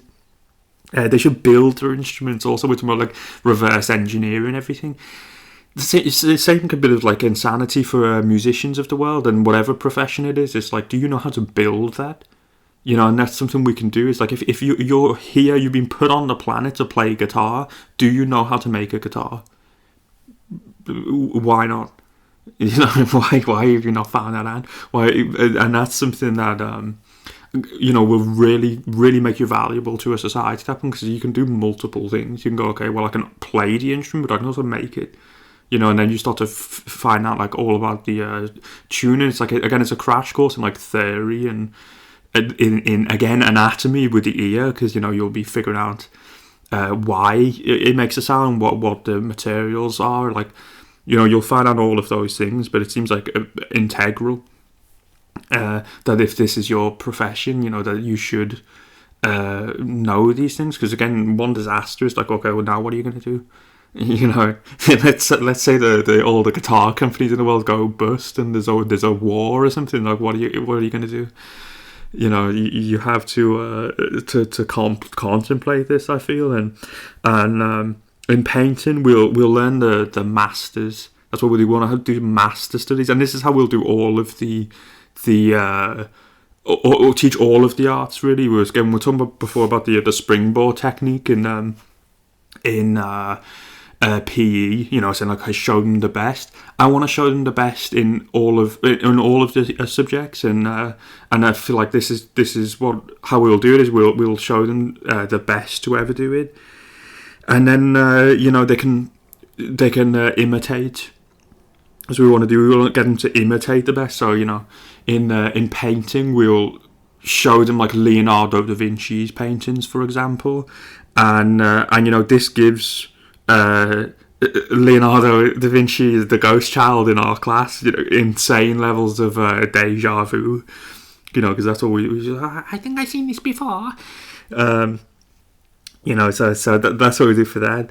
Again, same for sculpture. One of the similar, and much like the guitar being a crash course in anatomy of the ear, I think the sculpture is another crash course in anatomy, and yeah, we'll go and teach them plays. You know, a bit of Shakespeare. Every genre can actually be incorporated into the lessons. You know, we're talking about like teaching comedy as a lesson. Well, we can have like an end of term play, but it could be, you know, like Molière or Oscar Wilde, or, you know, Euripides. So you know, you can incorporate plays. Now, when I was on comedy before, as mentioned, talking about mental health. This is another good reason why comedy is subject to you know, alleviate people's depression. But the thing that people don't often say with depression is that people that are depressed, I said the number one cause for people's depression is that the world is full of dumb people. That you want to stop depression, you want to be a mental health advocate. It's like, okay, let's have less stupid people, please. And I guarantee you there'll be a depressed person listening to this that, like, miserably nodding their head and I'll be like, you know, he's fucking right about that. And that is the problem. That is absolutely the problem. There's so many stupid people. So again, you want to help depression. Let's have less stupid people, because it's the number one cause. Other causes too, of course. I want to talk about like shit bosses, for example, which, you know, I suppose that's another rant for another time. But yeah, and the same thing for, like, you know, like other lessons where the plays can be incorporated into. We're saying like Shakespeare. Okay, let's have a historical play at the end of a history class. You know, we want to teach them architecture, and again, build on the classics. I mean, architecture currently is one of the most disastrous things that universally people just despise it in its current form, and it's like postmodern. I mean, all of postmodern art, fucking no one's sane enjoys any of it. They're not supposed to. It's subversion, but it's like architecture is the most recognisable because it's around everyone. It's around you all the time, so you can always, everyone has an opinion on it when they walk past a building. Go, that's fucking vile, you know. And it's and again, because it has a kind of purpose. It's like everything enters your subconscious. You know, I mean, everything around you affects you. So it's like there is an importance for architecture to be beautiful, and the fact that it's not kind of reflects the society we live in. It's just completely selfish. There's no cohesion. There's no thought about there being a togetherness of society and of the, like, architectural philosophy anymore. It's just all as selfish individuals. Like, oh, look at what I've done, and it looks like a fucking alien dildo, you know. And it just kind of reflects the myth of advancement. Like, oh, look how advanced. Look how much metal and glass is there. It's like, yeah, it looks shit. You know, it looks ugly, and it has no cohesion throughout the city. It actually devalues cities. I mean, on a real, like, measurable way. There are cities who don't have, like, these kind of, like, UNESCO heritage cities and stuff, and it's like they are losing their titles. Like, my city, Liverpool's one of them, by the way, because of the fucking ugly architecture. So it's like, and look, I like recycling, and there's a lot of things that about, like, negative things with city. You were saying before about the nonsense of cars. Another thing, a negative thing is pollution from cars, because cars completely change the city because it's all built around those cars. Well, as I say, I'm a fan of recycling, so I think that we could do that with a lot of the wasteful cars, but also any architecture that is hideous, of which most of it is. The raw material should be melted and poured down the Jap's eye of the architect so that they may never procreate. And you might say that's a bit of a hot take, but it's there has to be some kind of a deterrent. But again, it reflects in the society that, like, how people are anti-art. As I said previously, like, our entire system is based upon Plato's Republic in a lot of ways, it seems, and that's what you see with this terrible art being reflected. So we have to go back to the basics here. Arches, pillars, domes have never failed us, and this isn't to say, like, we just have to do that. We can have an amalgam of different cultures, different architectural schools and everything, and make it unique. But it's like, let's just get the basics down first. Let's build upon the shoulders of giants, because I said before about the nonsense of these, like, postmodern architects and stuff. But it's like, if it's a sincere revolution within the arts, I've got no problem with. Like I said, I'm an artist myself, so I get it. I get the expression. I get not wanting to be restricted by a particular form. I'm not wanting to be restricted by just the classical methods, because I'm like a fan of like Rococo architecture, and that's a revolution within the art because it's not classical architecture, but you can see it's built upon the foundations of the classical forms. They get all of that right, and then they build it in new ways, take inspiration from nature and such. And we could also make it very unique, like, let's say they have, like, beams, and there's particular types of beams that can be used in classical architecture. It looks like a Doric beam, like Corinthian beam, and another one who've got, like, these kind of particular patterns at the top, like leaves, and I think it's an acanthus leaf. And you'll see this around, and we can imitate that, but it's like, okay, well, let's take the same concept, but just make it more unique and personal to our own areas. If maybe you're Canadian listening to this, okay, well, you can do a beam and, put a maple leaf. Maybe in my country we'll make a beam, but the leaf will be fucking a nettle. It's we can sort of adapt it and, like, add elements of nature, but again, the core principle of that is getting the basics. I said, and you can branch out, make an amalgam. So I'm partial to a pagoda personally. You know what I mean? There's got no problem there. But essentially every skyline, ultimately, of every city should be overlooked by artists. And they're not. You look at skylines, and a lot of them are dreadful. The ambition should be to have every area have a Trevi fountain. We want 7 wonders, and not just in the world. We want 7 wonders in every city. That should be the ambition. As artists, that should be what we're aspiring to create. I went through all of these arts, and I was like, okay, I even consider sports to be an art. I even consider martial arts to be an art. It's clues in the name, But then I thought about one, and I'm going to leave out, but I do consider it to be an art, and that's dancing, because it's just a little bit gay. And it's not gay dancing as a whole, it's just me and 10 boys dancing when I don't really know how to dance, I mean, I might be able to twerk on a purple dragon if the dosage is high enough, but I'm not MJ. So it kind of feels like it's just going to be a waste of time. But I said I don't want to deter anyone else. I feel like for any nation's cultural advancement, dance will be a part of that. I mean, I saw a video, and it was like Slavic dances, and they have these dresses, and they twirl around, and they make these like patterns together. It really is a cool thing. I like anyone who's great at what they do.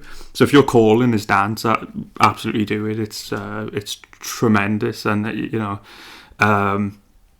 and it's same for any of the other ones I didn't mention. But I just feel like it would be a better use of our time to do the other ones, because I'm just not a dancer basically, and I am known as being a poet, and and I know people were surprised when I started a podcast. It's not a poetry podcast, and like maybe someday I'll do like a side project podcast if time should afford me the opportunity. That will just be completely about poetry, but I feel like podcasting's a new art form, and like I'd like to be a pioneer. Take it to a new level that wasn't conceived of before. Like that's my ambition for a podcasting. As I always want podcasting and poetry to be different things, but make no mistake. I mean, I am quasi-spastic, of course, but if I know anything about anything, it's going to be poetry. It really, like, if you knew the hours I've spent reading and writing poetry, you would call the police. It's not a healthy obsession. And I think poetry is the greatest teacher by itself in the world. Like you had some have no education, but you left them a library of the greatest poets to ever live. They would come out a pretty well-adjusted person, because what you're looking at is like the intimate mind of a genius. And all of the like working out and ponderings, and then like actually mastering the techniques of the forms and everything. Like, you'd probably. It's every pretty well adjusted. I think Shelley said like poetry is the happiest thought of the happiest minds to ever live. I'm paraphrasing, but it's something like that. And I agree. I think it really is a fabulous teacher, and in a lot of other ways, it's a good one. But I don't even think at the current state it should even be taught in state schools.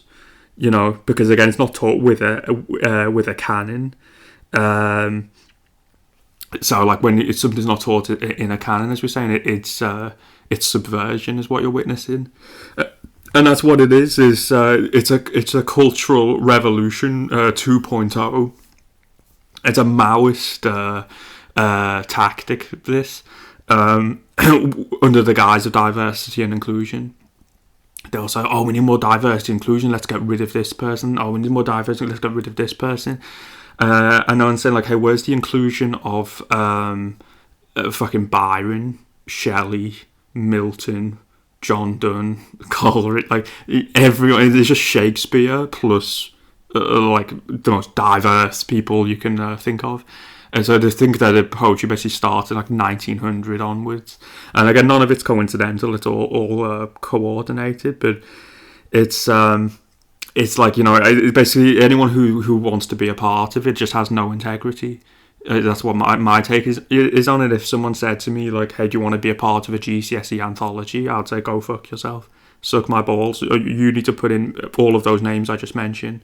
Don't put me in until you put Byron in. Why would I agree to that? Because you're not teaching people. And what happens is actually every poet in the country's bottom line is affected by it, because people come out of school thinking, oh, poetry's gay and shit, because they've shown you the worst poetry. And that's what I thought when I came out of school. Someone said, oh, do you like poetry? I would be completely, deterred by it.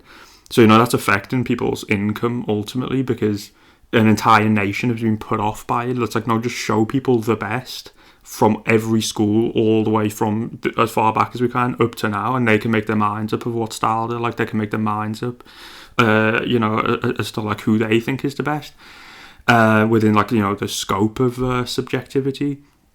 Instead of just showing you, people who are really objectively not the best, which is all they do. They just, And I say for now it's Shakespeare, and then everyone beyond 1900, they'll get rid of Shakespeare too, and they'll do so under the guise of diversity and inclusion. And it's kind of going back to before we were saying about the swastikas and the accusation of racism and all that stuff. They want you. This is a key reason why they do it. Is if I say they do this under the guise of diversity and inclusion, for you to accept and go, oh, that person's just like got white fragility or whatever thing they'll come up with. It's like, no, you've taken out the best and you have no intention of putting them back in.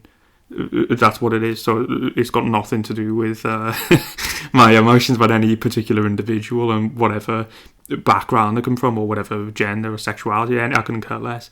But it's just an objective truth. You know, that they've taken away all of those people, Milton, Byron, Shelley, so on, and I've no intention of putting them back in. You know, it's absolute. I mean, it's embarrassing. So I'd rather they don't teach it at all. If you're not going to teach it properly, don't teach it at all. And they're also not helping anyone get good at poetry. Also, so yeah, it's a real disaster. So people have no integrity. That I want to be a part of that shit, just the dark age poets. But anyway, it's a whole it's a whole tangent of it.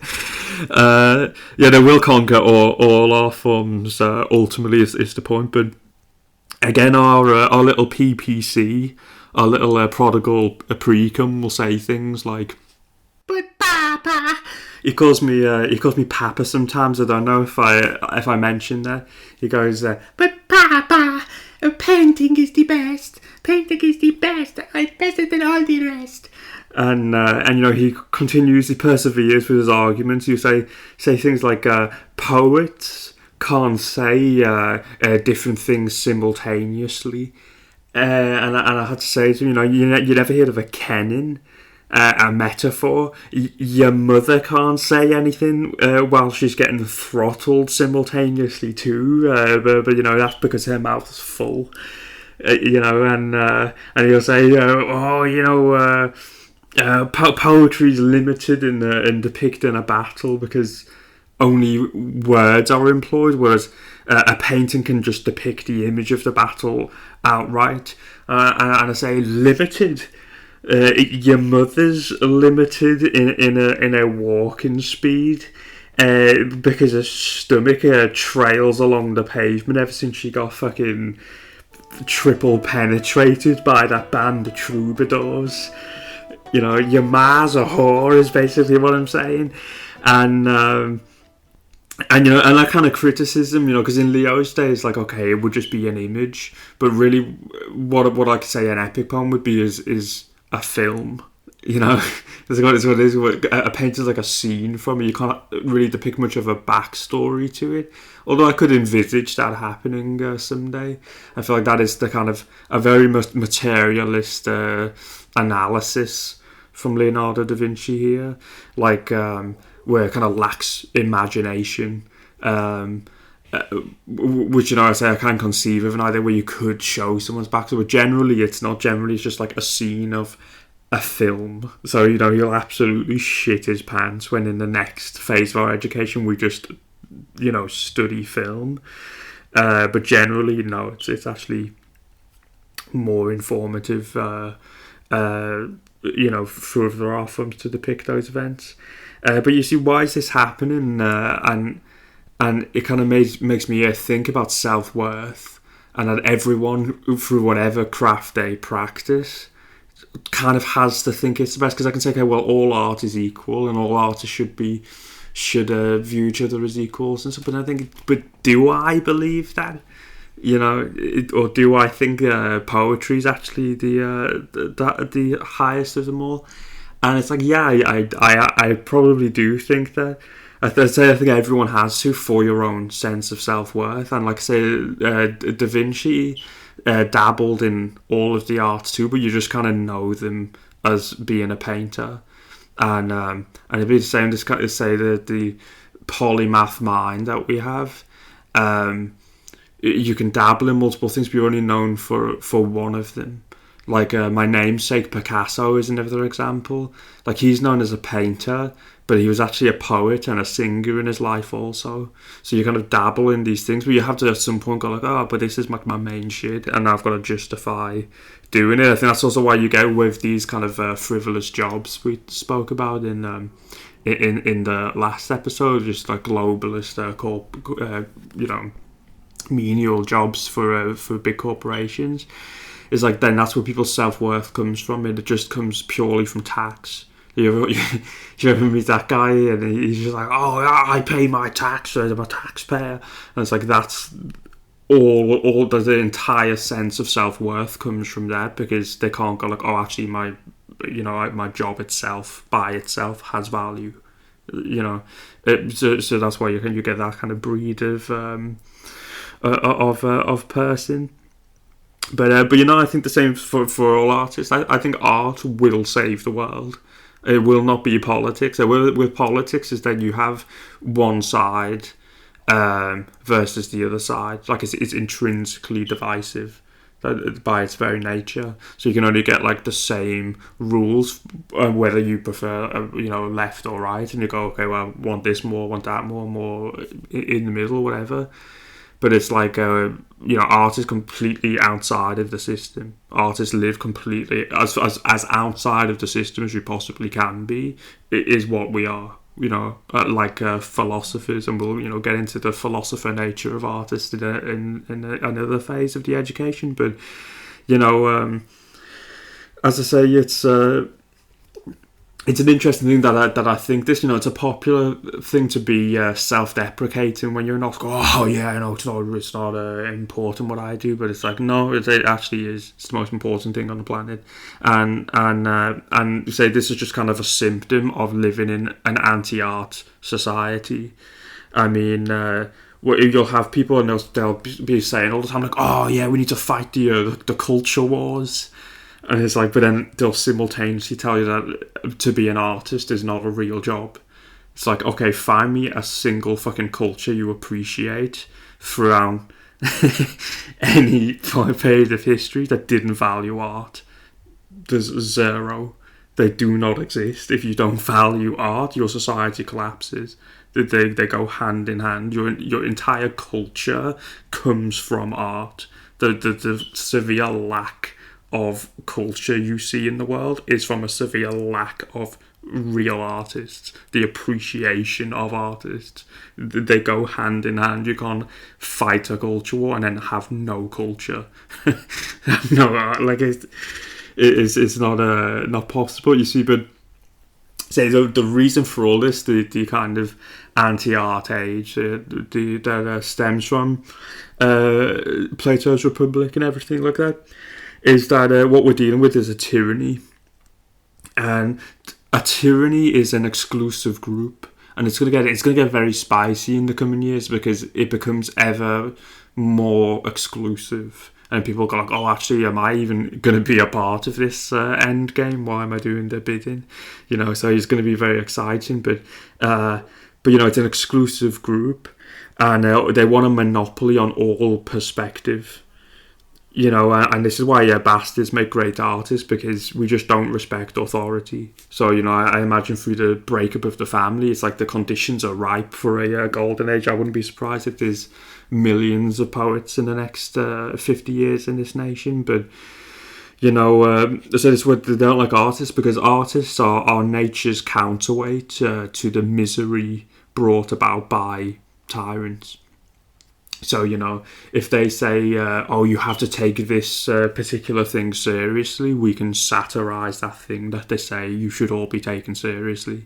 Like, we have the power to do that. We have the power to make someone see something from a different perspective. If they say the world's full of ugliness and there's no such thing as beauty, we can have the power, we have the capacity to show people something more beautiful than they ever could have conceived. We have the ability to be contrarian and give people an alternative point of view from what the tyrant commands they have. Which is why they're so fundamentally anti-art. Why every tyranny you'll see throughout history is always anti-art, because it's a challenge to their authority. So that's kind of what it all comes down to.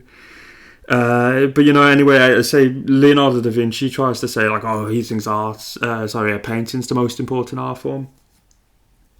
This kind of stuff. And then, well, maybe I can try and argue for why I think poetry is. I think art in general, people think it is unimportant in society, but then but it's actually not. They do care about it. They just don't understand that they always do. I mean, I went to a funeral, and in the funeral, it's interesting because we went in and we got given like a booklet, and then they started like playing Jerusalem.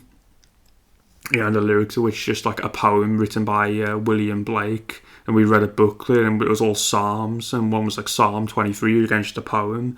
They brought in the coffin and they were singing a song. They brought it out. There was music playing, and then in the hour of grief, in the most immediate family, they all banded together to write a poem to express their grief also. So it's kind of like people think art's not important. It's like, okay, well, wait until those hours of sorrow and see what you try to seek solace in yourself. You will either express it through art yourself or seek it in vicariously through another artist who expresses it on your behalf, and that's what happens. And so it's not really going anywhere. But you see, that's why I find poetry interesting, because it's kind of it made me think this must be the first art form, because it's the rawest form of expression.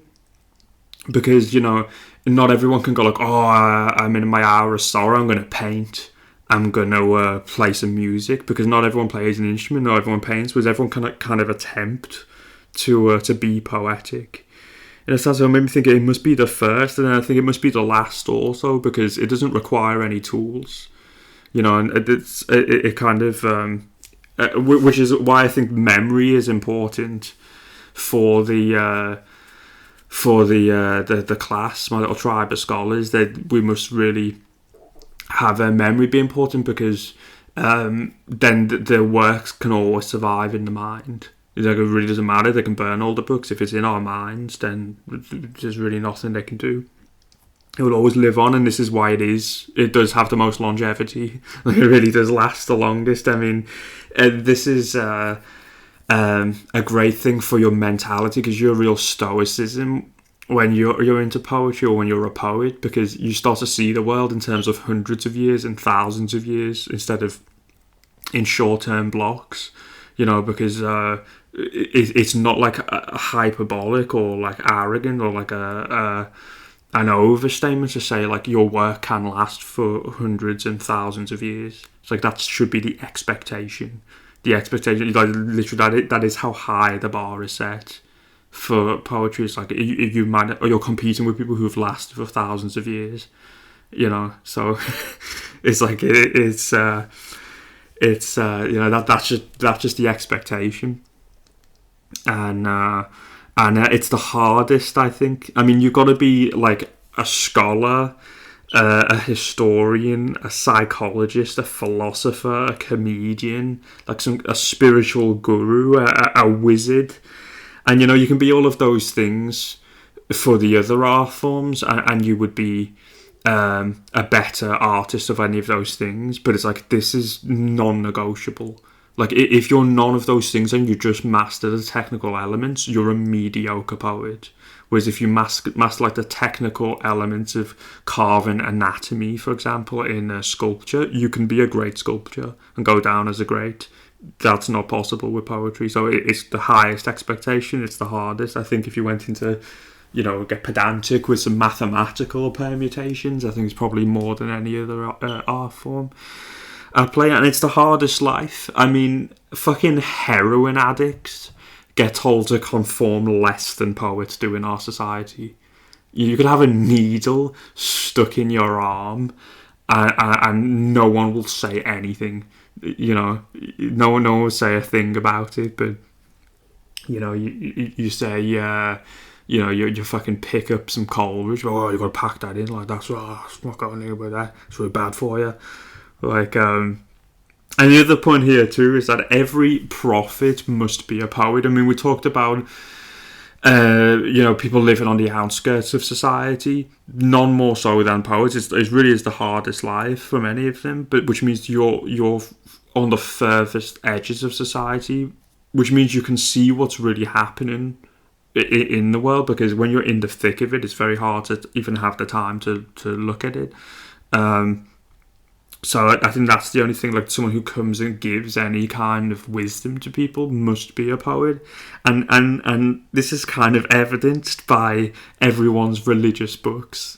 Because, I mean, every bit of divine wisdom given to you, every holy text you have, is either literally a poem. I mean, the Bible, I think like Genesis, I can say for sure, is a poem. Like, it's written in verse. It's written in its original form, is a poem. So it's written by poets, and all contains poems within these holy texts. So it's literally God's favourite art form is poetry. So again, feel free to disagree with that. But I mean, no divine wisdom has ever come in. It's like, oh, look, here's the painting. Here's the painting I showed you all, That's never really it. It's always in the book and written through poets. So yeah, every prophet must be a poet. Is my other kind of justification for it. And even for our own ancestors, you look at the place of poetry in it. Our ancestor society, the ludicrous thing where people talk about like reviving history and culture and stuff, and then they don't understand the place of poets. They don't understand like bards and skalds and stuff like that. And I mean, you read this kind of stuff, and I think we're at the end of a time cycle now. But you can glean some kind of insight from the Book of Revelation, perhaps. But read the Poetic Edda, read about the Ragnarok and Yggdrasil. Read the Titanomachy of Hesiod's theogony. Read the Bhagavad Gita of the Mahabharata. These are really the missing pieces for that jigsaw. And it's thing because what we call mythology was passed down to us from poets. You wouldn't know any of those mythologies of our ancestors without poets. Everything I just told you are just poems. And yeah, so and what we call mythology is really the religion of the past. And that's what they would sincerely believe. You get a lot of wisdom from it, but you wouldn't have it without poetry. So it brings me on to like why I think mythology should be taught as a subject. If we're teaching them poetry, we're teaching them any art. I mean, I think even in state schools for everybody, mythology should really be taught as a subject, because again, it is just our ancestors' beliefs, so you shouldn't be deprived of knowing that. And there's a lot of cool, interesting stories. It would be a real springboard to like creative writing at that point. If you're learning about mythology, then it's really it's a catalyst for imagination and intrigue. So it should be taught for everybody, but particularly if we're in art school. I mean, you look at the fucking like people, like the fucking communists sellotaping bananas to a wall, and people finger painting in the period blood. They're not inspired by mythology. Generally, artists that are good artists, are inspired by mythology at some point in their career. So as an art school, we have to take that into consideration. They must learn of mythology. And I say for the nation as a whole, it's like you're kind of deprived of understanding and appreciating a lot of the art and poetry and everything created in our country when you don't really have that context. Because there's a lot of mythological references made, and you might miss them, which is a travesty that this is the case. And as I say, they must learn it through a canon in the history classes. They should learn foreign poets in language classes. You want to try to incorporate it into as many subjects as possible. And you know, poetry, I'd say, is a great teacher because it can help you learn languages. You know, like with my German, well, if you say like hello, the German is hallo, and you look at that and you can understand it immediately because it's one letter apart. Same for and. Even if you looked at welcome and willkommen, you could probably not speak either language and see the similarity there and understand what they mean. You know, then you look at a word like green, which in German's grün. But now you say, okay, well, I want to learn Italian, and you look at the Italian word, and it's verde. Well, you see, when you're writing poetry, particularly when you're constricted by traditional forms, and you're learning traditional forms, say, like, you have to write a sonnet in iambic pentameter, so you have to fit the syllables to you know, within these confines. You'll start to adjust your language. You start to find a synonym for every word under the sun. You really expand your vocabulary, and that's what I mean by being a great teacher. Is that in order to like fit the rhyme scheme, in order to fit the syllable count, you have to always adjust them and write things 1,000 different ways. Which again is another great life lesson, that things can become how they are 1,000 different ways. But this is what you do. So you just start to like find all these different words. And then, so when I was learning Italian, I looked at verde and I immediately knew that it was green because it's just verger. Like, that's just a word for green in the English language, but you just don't hear it as common as you would the word green, because it tends to be the Germanic language that's like most commonly spoke. But it doesn't mean the verger is like, you know, like not our language. It is our language. It's just our language also has Latin roots also.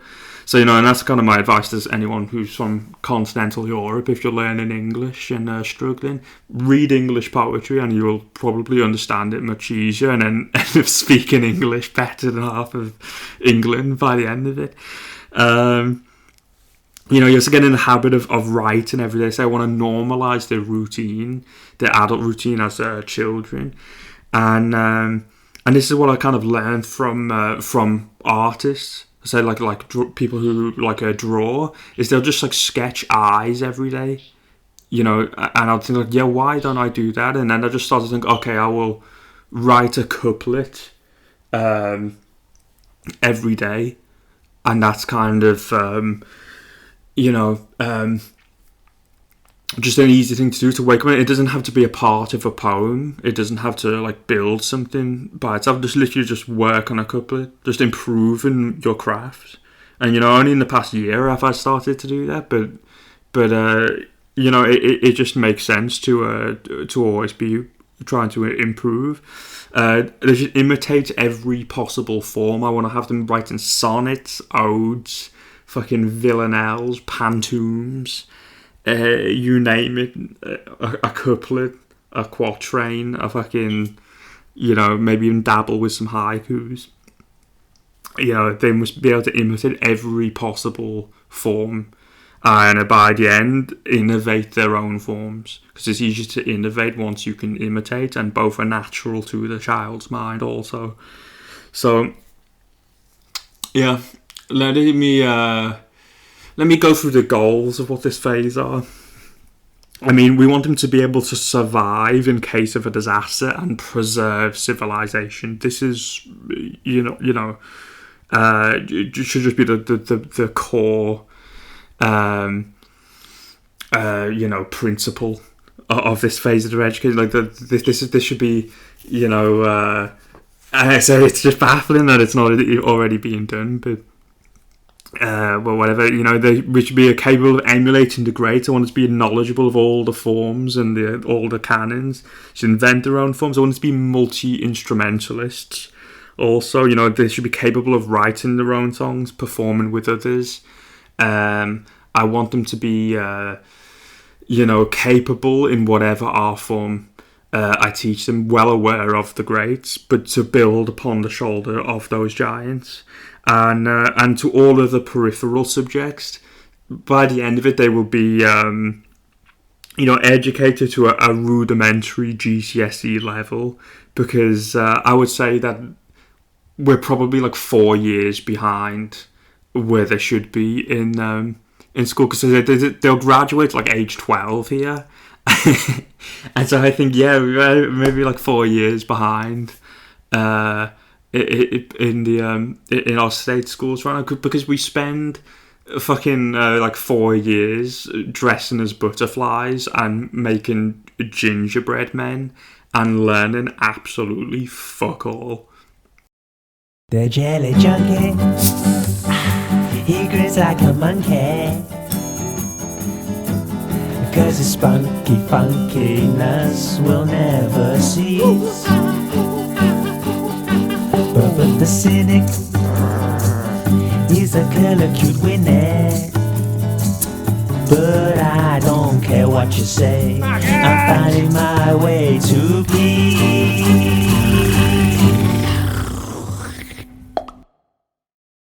There's an accusation that's been levied against me in my life that I think I know everything, which is ludicrous, because I've never made this claim, I never will make this claim. There's a billion things I don't know.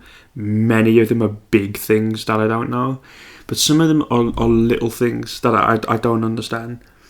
And these are little nuisances and little pet peeves I have, so I was thinking I'll just list them for you. Drake. Now, it's not that I don't understand Drake's music. I don't understand the popularity of Drake.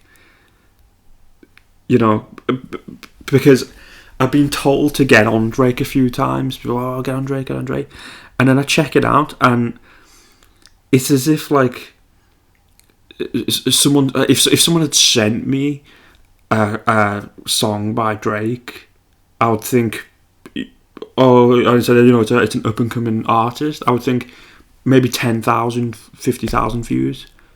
And then I go on YouTube and it's like 1 billion views.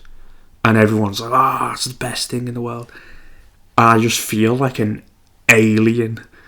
I feel like an alien with it. Because to me, if Cerberus were to listen to Drake, every head would yawn. And it's the only thing I don't understand the music. There's a couple of others in the music world. Sweet Caroline, I also don't get. Again, not the lyrics. It's just the most fucking average song.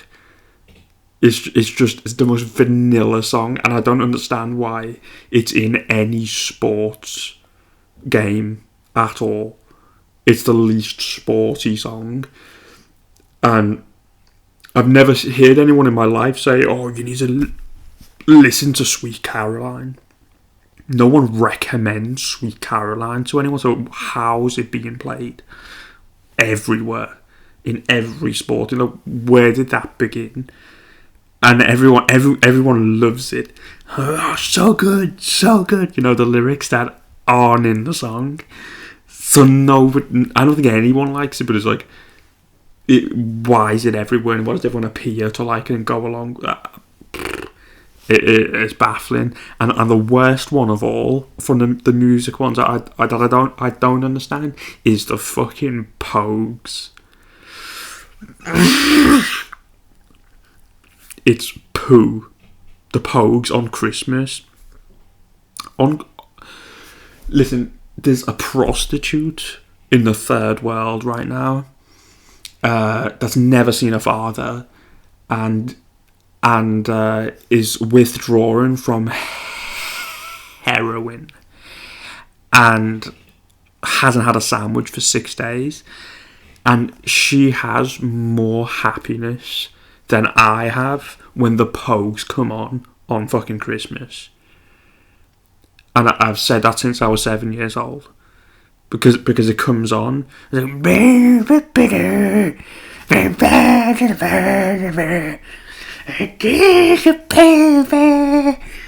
it's just like, this is shit.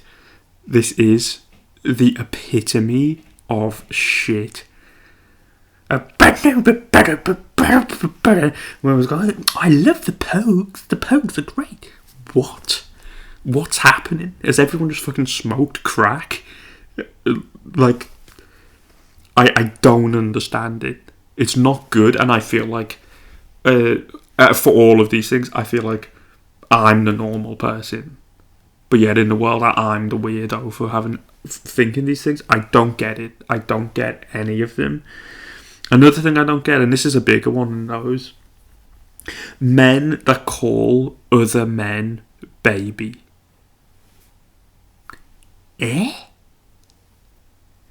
Men that call other adult men baby. Vegas, baby. What a fucking sociopath. I mean, the level of, like, arrogance, but also the lack of self-awareness combined in these people. You know, the crux, what aggravates me about this is, like, you're not cool. You know, no one ever hears a man say this and goes like, oh, I want to be like him. But I don't know, they're just saying it for themselves, and then it makes you think that psychopathic, so sociopathic. Where does it end? I'm on day release now, baby. Prostate cancer, baby. 6 weeks to live, baby. I don't get it. I don't fucking get it. You know, it's like, imagine if that was your soul and that's your way of expressing joy in this world. that's your go-to. Like, oh, I want to express my happiness, baby. Yeah, and the other thing, the small thing I'd add is a nuisance. Fleas. And this is what this is all about, because with the other ones I don't understand. I think I'm starting to understand this. And, you know, I have fleas right now. Not me personally, but I'm dealing with fleas. My cat's got it. And what's aggravating is that it's not my cat. It's my neighbour's cat. And it just likes to be with me more than my neighbour. And actually, I was starting to think my neighbour might be Luke Magnotta, because there's 3 other cats before this one. I had one called Joy, and she would, like, wait for me at the top of the road, and then if she saw me, she would, like, walk side by side, and she'd come in through the front doors. Amazing cat. And then I dropped some pasta on the floor one time, some dry pasta, and another 2 cats ran in and, like, started eating this dry pasta, so I called them fusilli and tortellini. So there's those 3, then this other one, and they're all from the same family, same house and everything. This other one was just a wildling, just a wild pussycat, and you know, he was always like slump his back, wouldn't let you stroke him, and while the others were like happy inside, you know, he's outside just going, you know, just like he's from Turkmenistan. And but now the others are gone. They've just disappeared. Don't know where the fuck, what happened to them, and he's the only one left. But I called him a Paracelsus because he's changed. You know, he's a little fairy alchemist, and he's completely different to how he was before. And he's the most blatant homosexual on the planet. You know, after Drake, and. You know, I'll sit down and he'll come and jump on me, start rolling around, and yes, queen. Attends pride parades, catwalks, wherever he goes. I think his tail might be detachable, if you know what I mean. And so, another thing, I think he might have an additional chromosome, because I've never seen a cat attempt to jump on so many things and miss.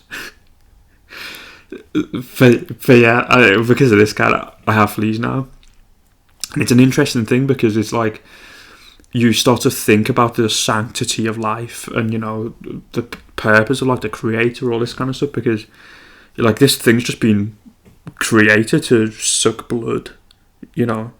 Very, very thought-provoking thing for, you know, the idea of like a benevolent God and all the rest of it. And, you know, and it makes you think maybe all of life is sustained by death of other things, you know. And so you can give you all these profound thoughts, and your inner Jainist might even think, oh, should I, you know, am I supposed to just fucking, you know, kill this little bitch? And I was looking at it, it was just on my hand, right? I went to grab it, and it jumped to my other hand. It's like, you do know I'm a giant. Like, no attempt to try to escape.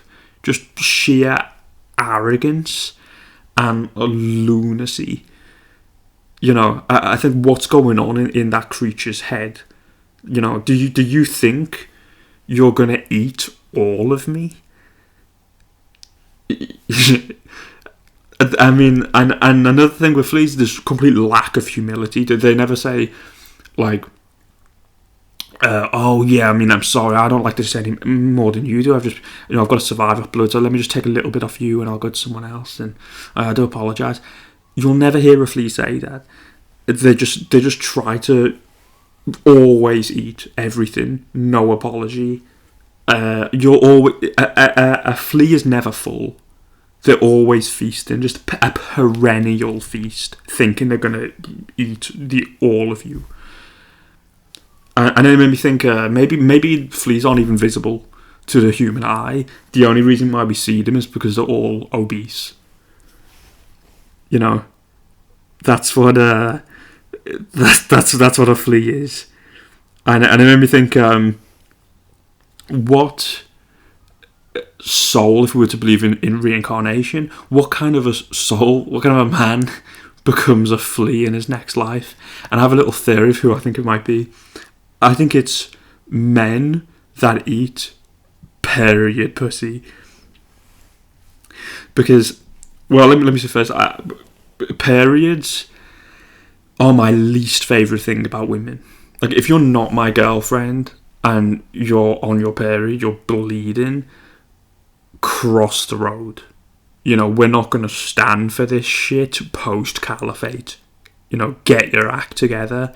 But the only thing more aggravating than being merely in my presence with this are the men who fucking devour it.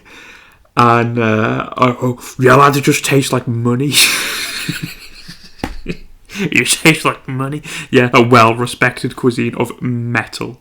These metal munchers, giving a whole new meaning to the periodic table.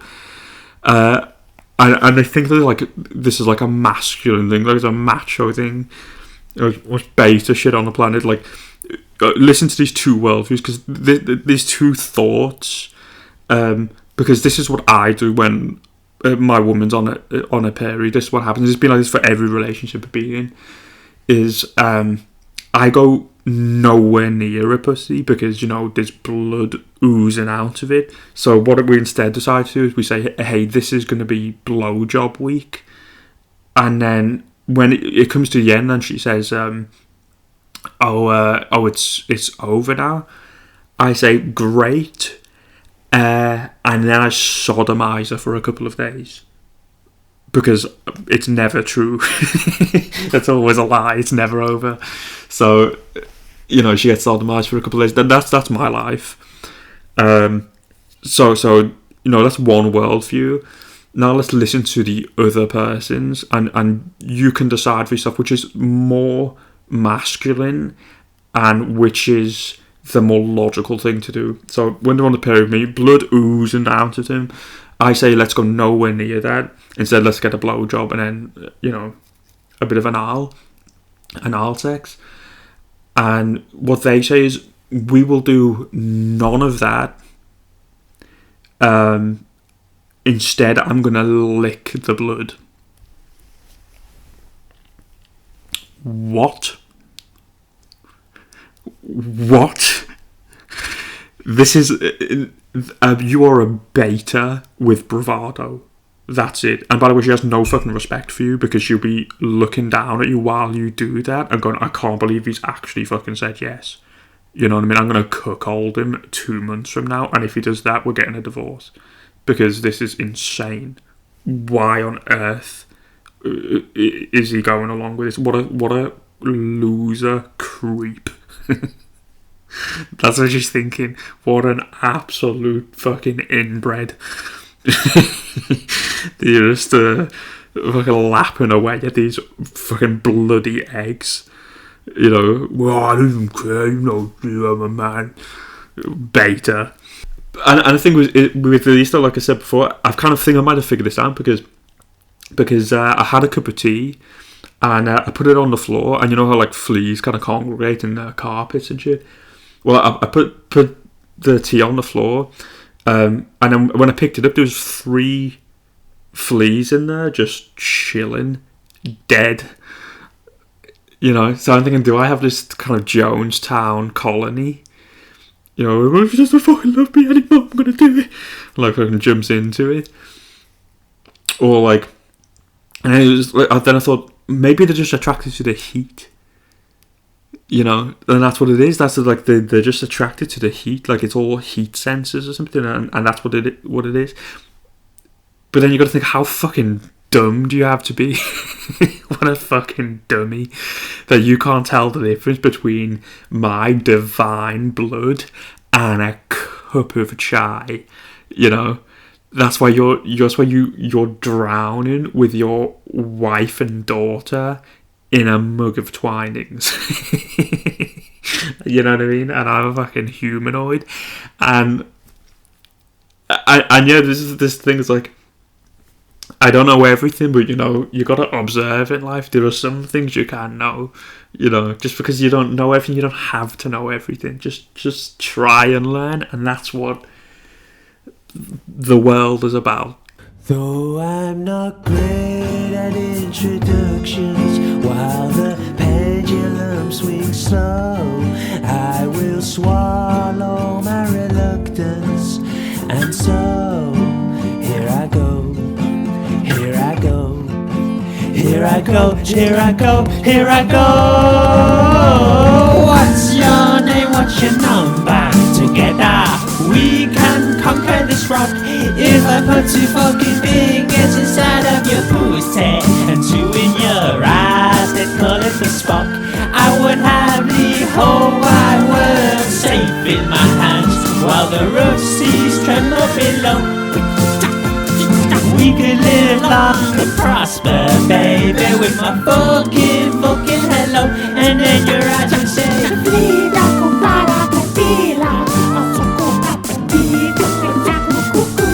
I hope it was a greater pleasure knowing me as it will be knowing you.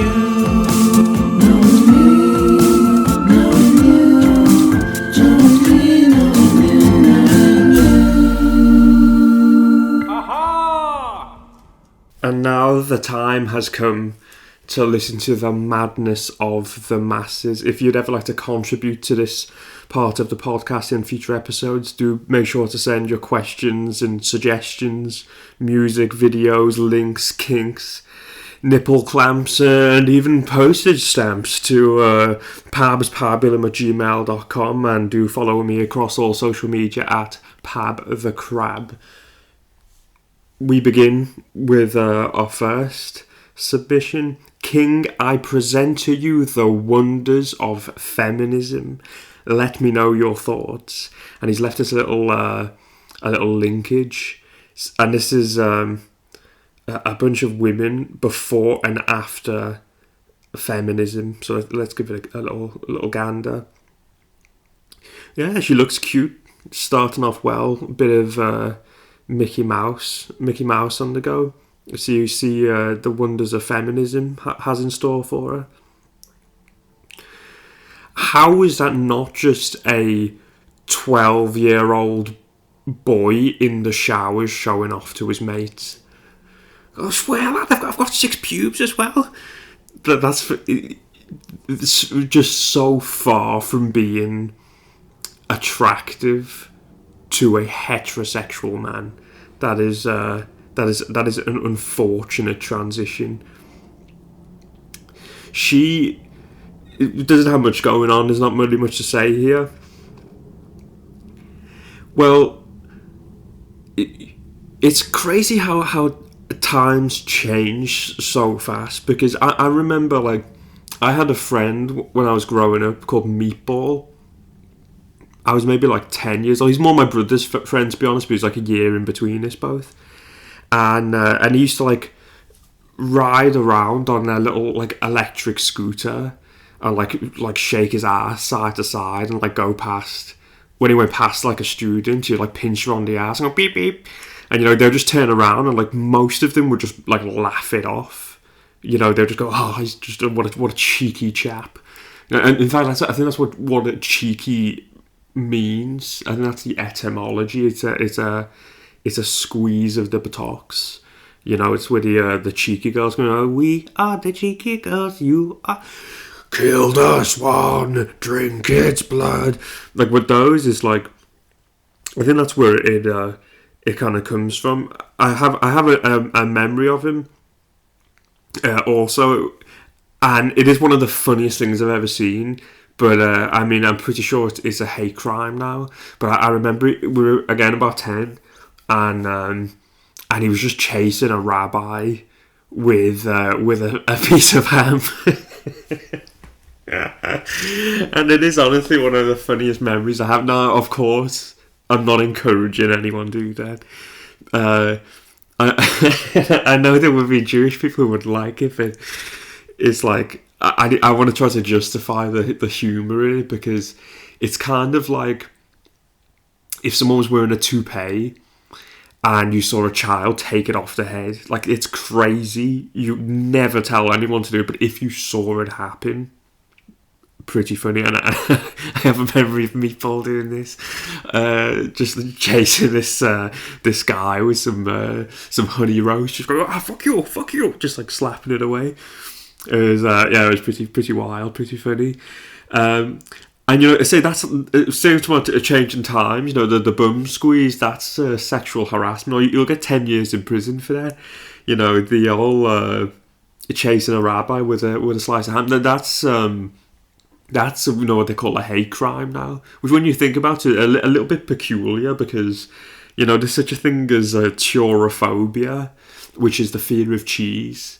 People get really, really scared of cheese, and like you could go up to somebody with like a fistful of Stilton and just start like chasing after them. They'll be crying hysterically. And it's like I honestly don't even think that would be illegal, and they have like a visceral reaction to it. You know what I mean? It's like, this is like just a 70-year-old guy who like doesn't have any actual aversion to ham. It's just I don't like it,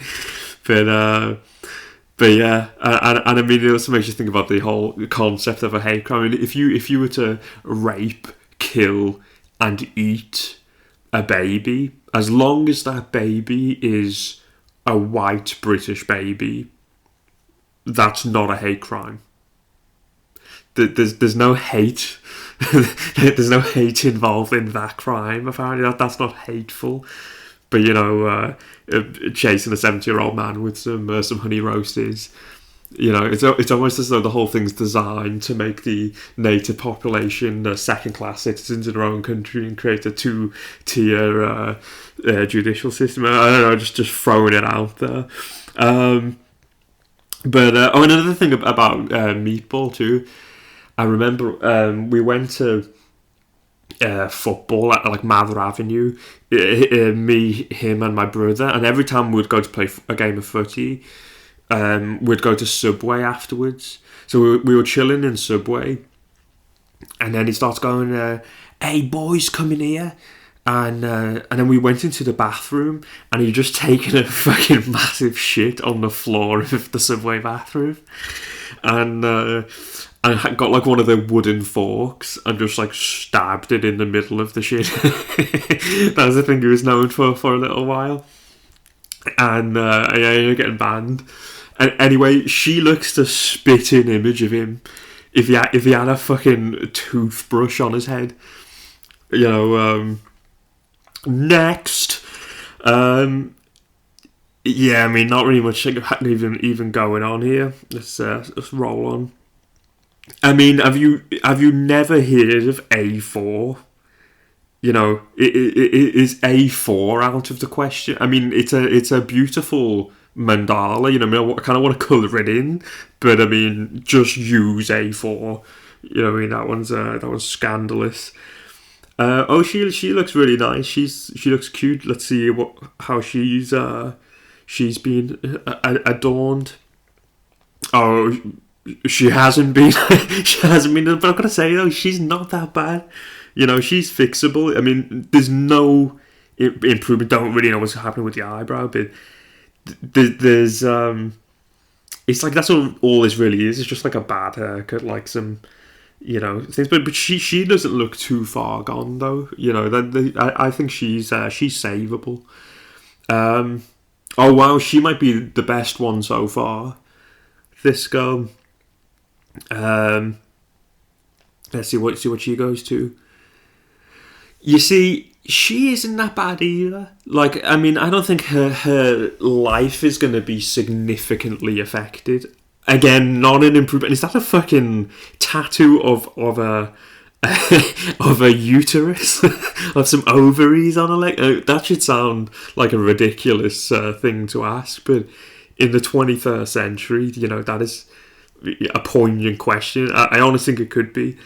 But not an improvement. Obviously, there's a common theme. You're going to see the sabotage of the self-sabotage of the vaginal mind here. But yeah, I mean, I'm sure she still has a fairly okay life as it is.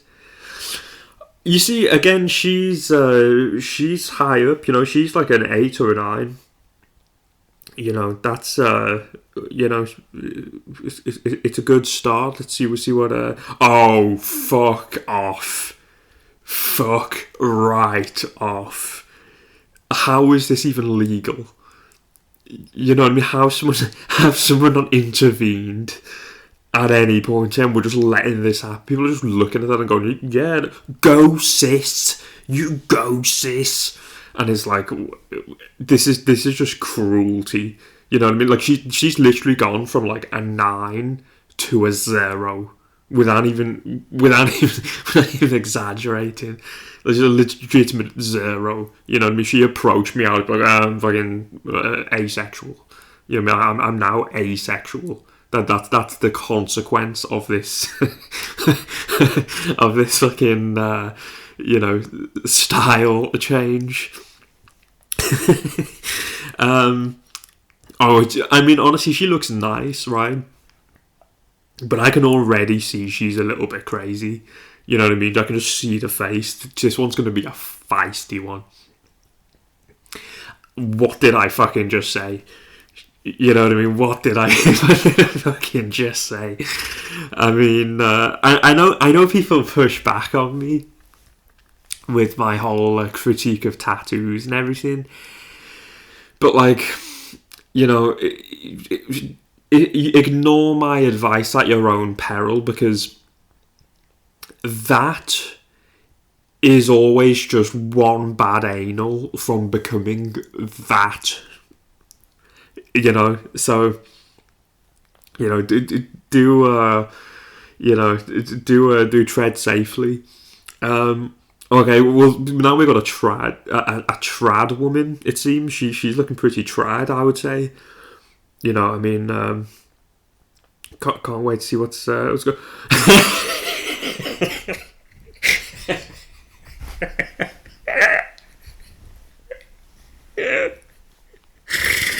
Fucking Barney Vaginasaur. Barney Vaginasaur. Fuck me.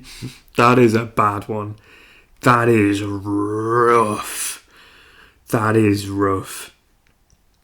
Wow. I don't even know what to say. Let's just move to the next. Fuck. I mean, not much happening Yeah, but I will say I'm starting to see a pattern of like kind of misery in the girls' faces in the before pictures also. You know, I don't know if you're catching a glimpse of that. Let's see what she transitions to. Yeah, I mean, why? And then this is another one now. It's like already this is going to be another crazy one. You know what I mean? These fucking Dharma specs. Look at these fucking Dharma specs. Like, this is the before picture. You know what I mean? This could easily be like an after picture for like a trad girl. You know, so this is going to be... What did I say? As expected. It just looks like a... kind of, you know, I don't know, just an average girl, just a middle class girl. She isn't that bad. You know, I know 1,000 girls like, well, I won't say 1,000, several, 5, maybe 3, that I knew in like school, and they were always like kind of upper middle class girls that are just a bit socially awkward, and they would all get that same haircut, like the Amelie. You know what I mean? That Velma vibe. That's how to address. And they're just kind of a bit social, but always, you know, like intelligent girls, just kind of a bit, you know, a bit of a bookworm.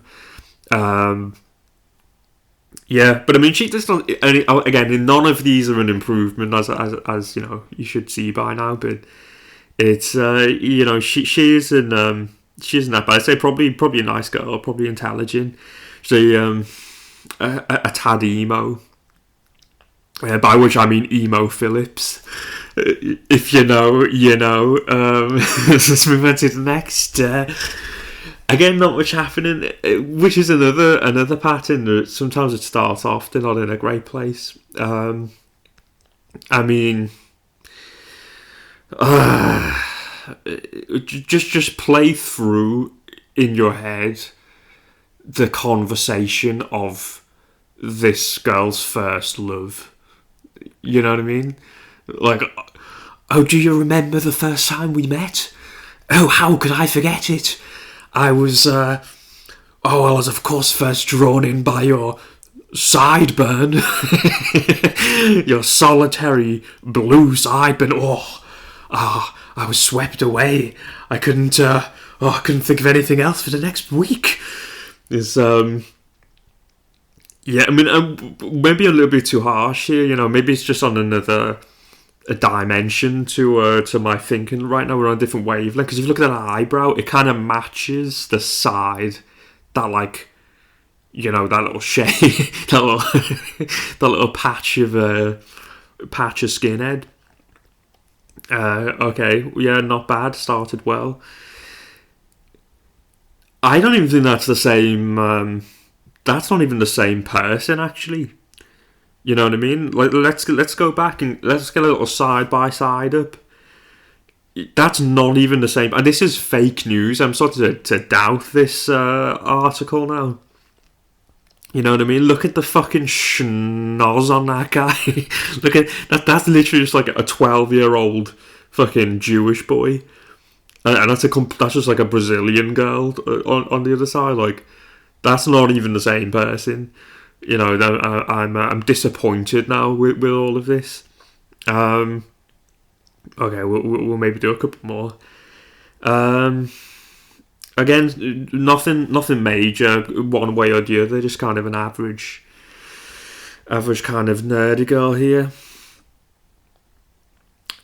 Sonic the Hedgehog springs to mind. Sonic the Hedge Fund. Sonic the hegemony of white cis males must be annihilated.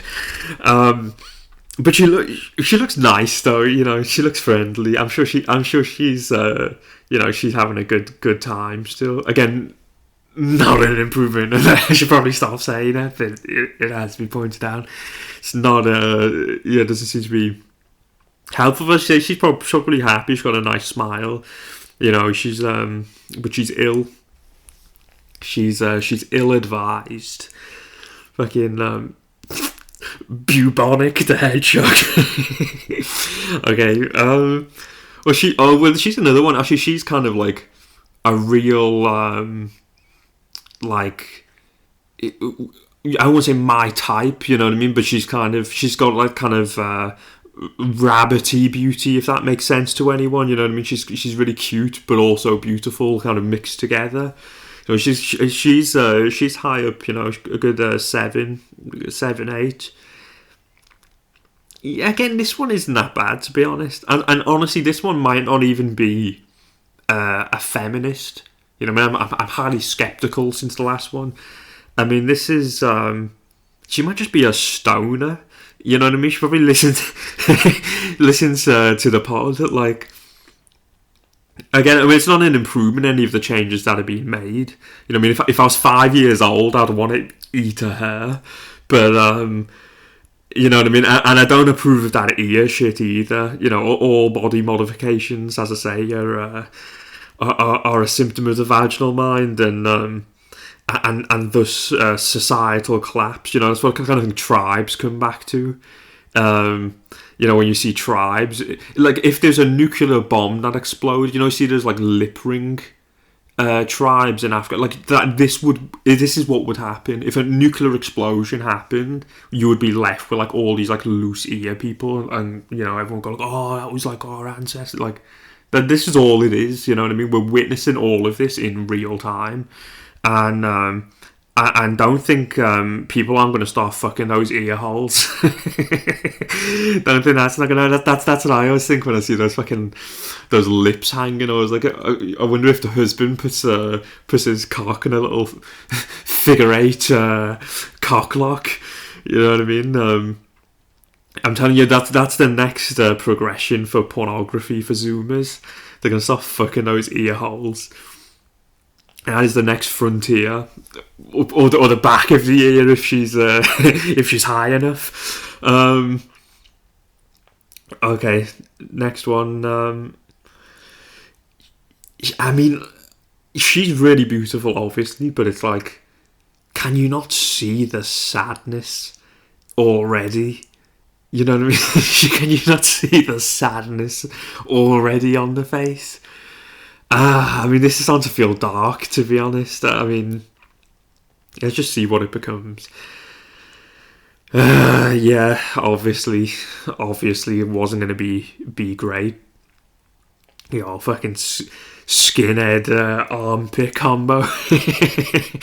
You know what I mean? It's never. I just want to put my finger in the way of the picture to cover it up, and you're like, yeah, it's just a, you know, it's just a little bit Sinead O'Connor, but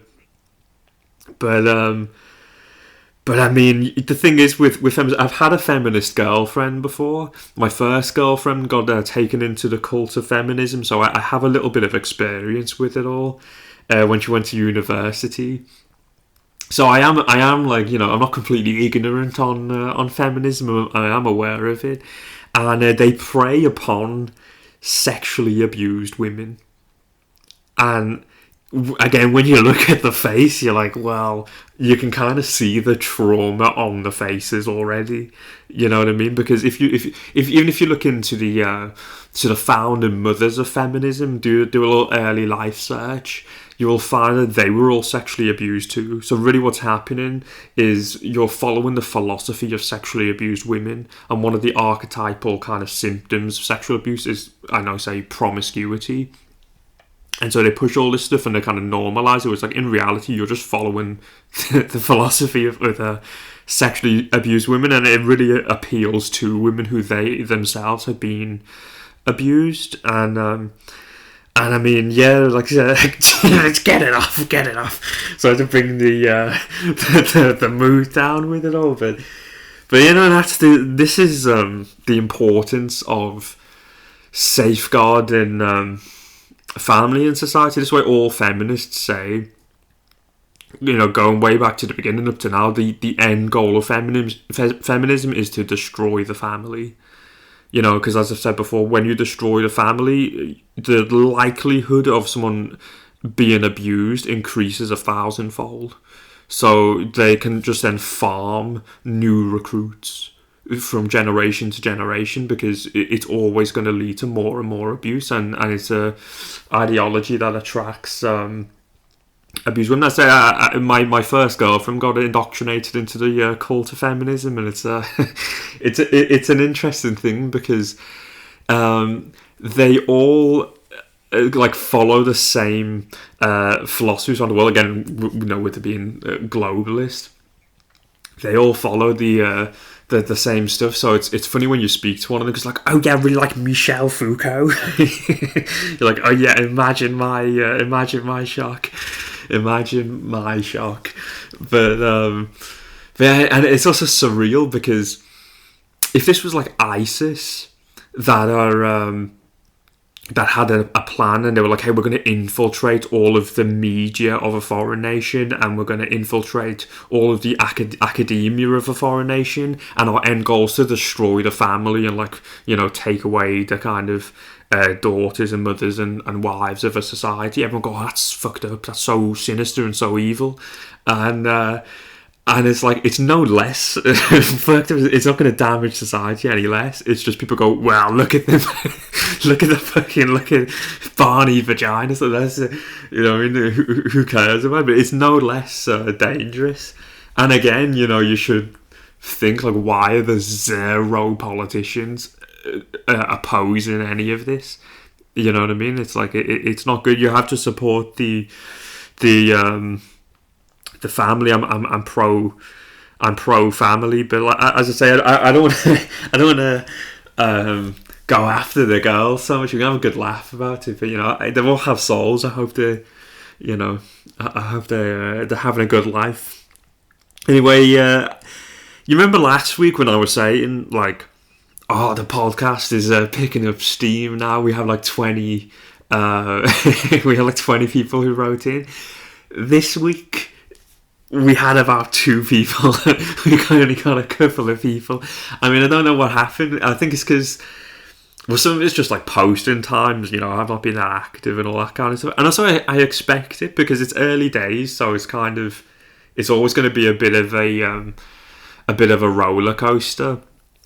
But I will say, like, if you may as well send in shit now to the podcast because you're guaranteed to get on the podcast. Like, you will see whatever it is you want to fucking ask or send or whatever. Like, you're guaranteed to get on the podcast at this point. You know what I mean? So if there's ever a time to do it, now is the best time to want to get involved. And yeah, to say, like, and the same for the music shit as well. That's bizarre. I was thinking it's very possible at this point we may just go back to playing classical music or swerve some weeks. Maybe some weeks I'll play something if we get some songs, and maybe I might even end with like some poetry or something, because I need people to send stuff in. That's another strange one, because it's just like, what do you have to lose? You know what I mean? It's like either like very few people hear it, in which case, what's the fucking difference anyway, or it just accumulates views over the years. It seems like a bit of a no-brainer too, but we're getting not enough submissions for music at the minute. But I say last week I was like, oh, we've got such a diverse crowd, we're having all this, and anyway, I thought the best thing to do was to ask a question like I did that week, because I got so much engagement with it. So this week I asked the question, what's the maddest thing you've seen out of school? And everyone was like, nah, what the fuck kind of questions that shit? Like, just like 2 people engaged with it, they just weren't having it. But as I say, it's early days. We're going to have some weeks where we have more people, some weeks, and I appreciate everyone who has written in previously and wrote in this time. So someone wrote a reply saying the maddest thing they saw out of school was someone doing doggy style in the auditorium to usher the creamy cum to fall from her bum. Like, maybe I'll change the lyrics for that. Doing doggy style in the auditorium. Yeah, I mean, hoes be hoeing all the time in school. I remember being like 11, I want to say. We went on a school trip to Chester, which is like, again, like an ancient city. and you go there in Britain, or at least in the north, to like learn about Rome and shit. And I remember we were on the bus back from going to Chester, and there's a black girl, and again we were like 11 or 12, and I was sitting with my mate Perry, who's a bit of a scally, and she goes, Perry, and we turn around, she's like fingering herself on the bus. We're like, what?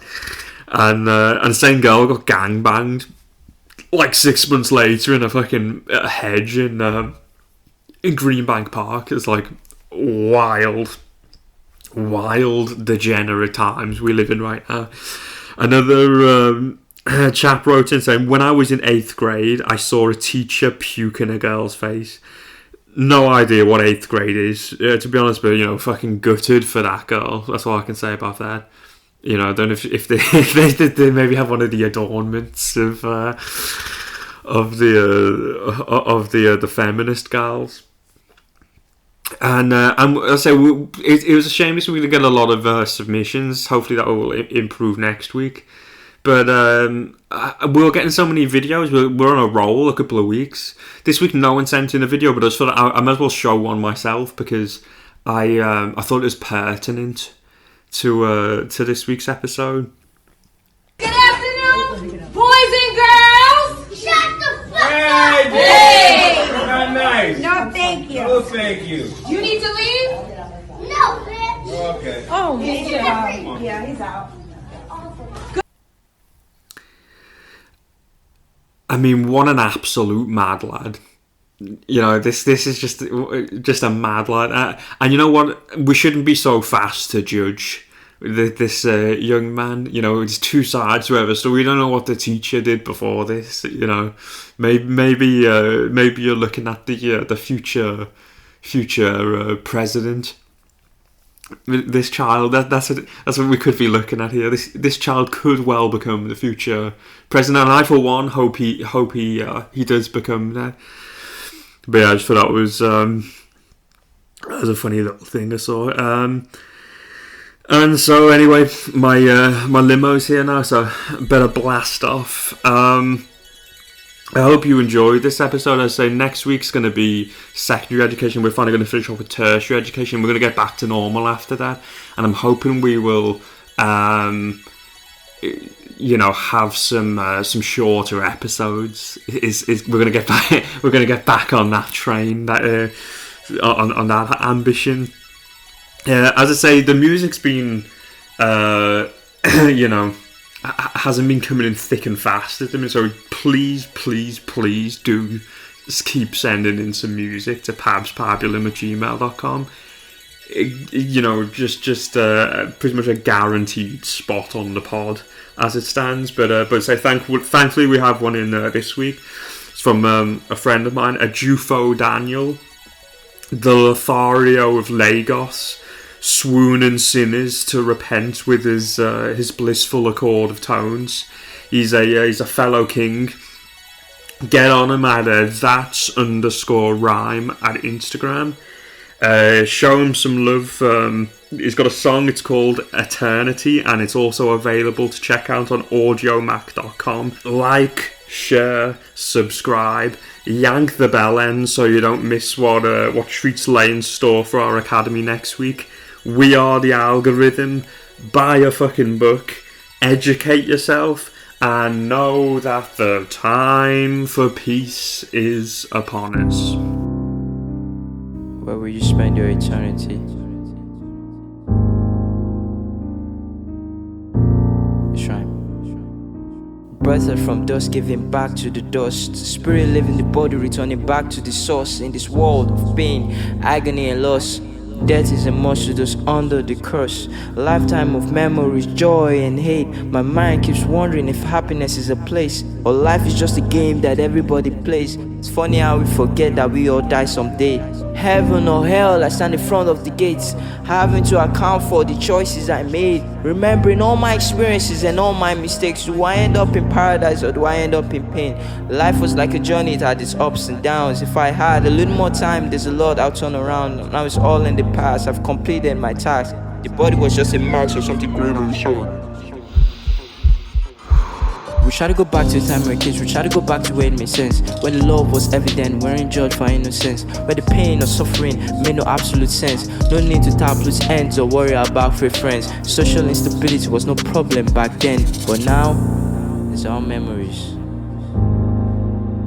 as we perish in the hands of wicked men.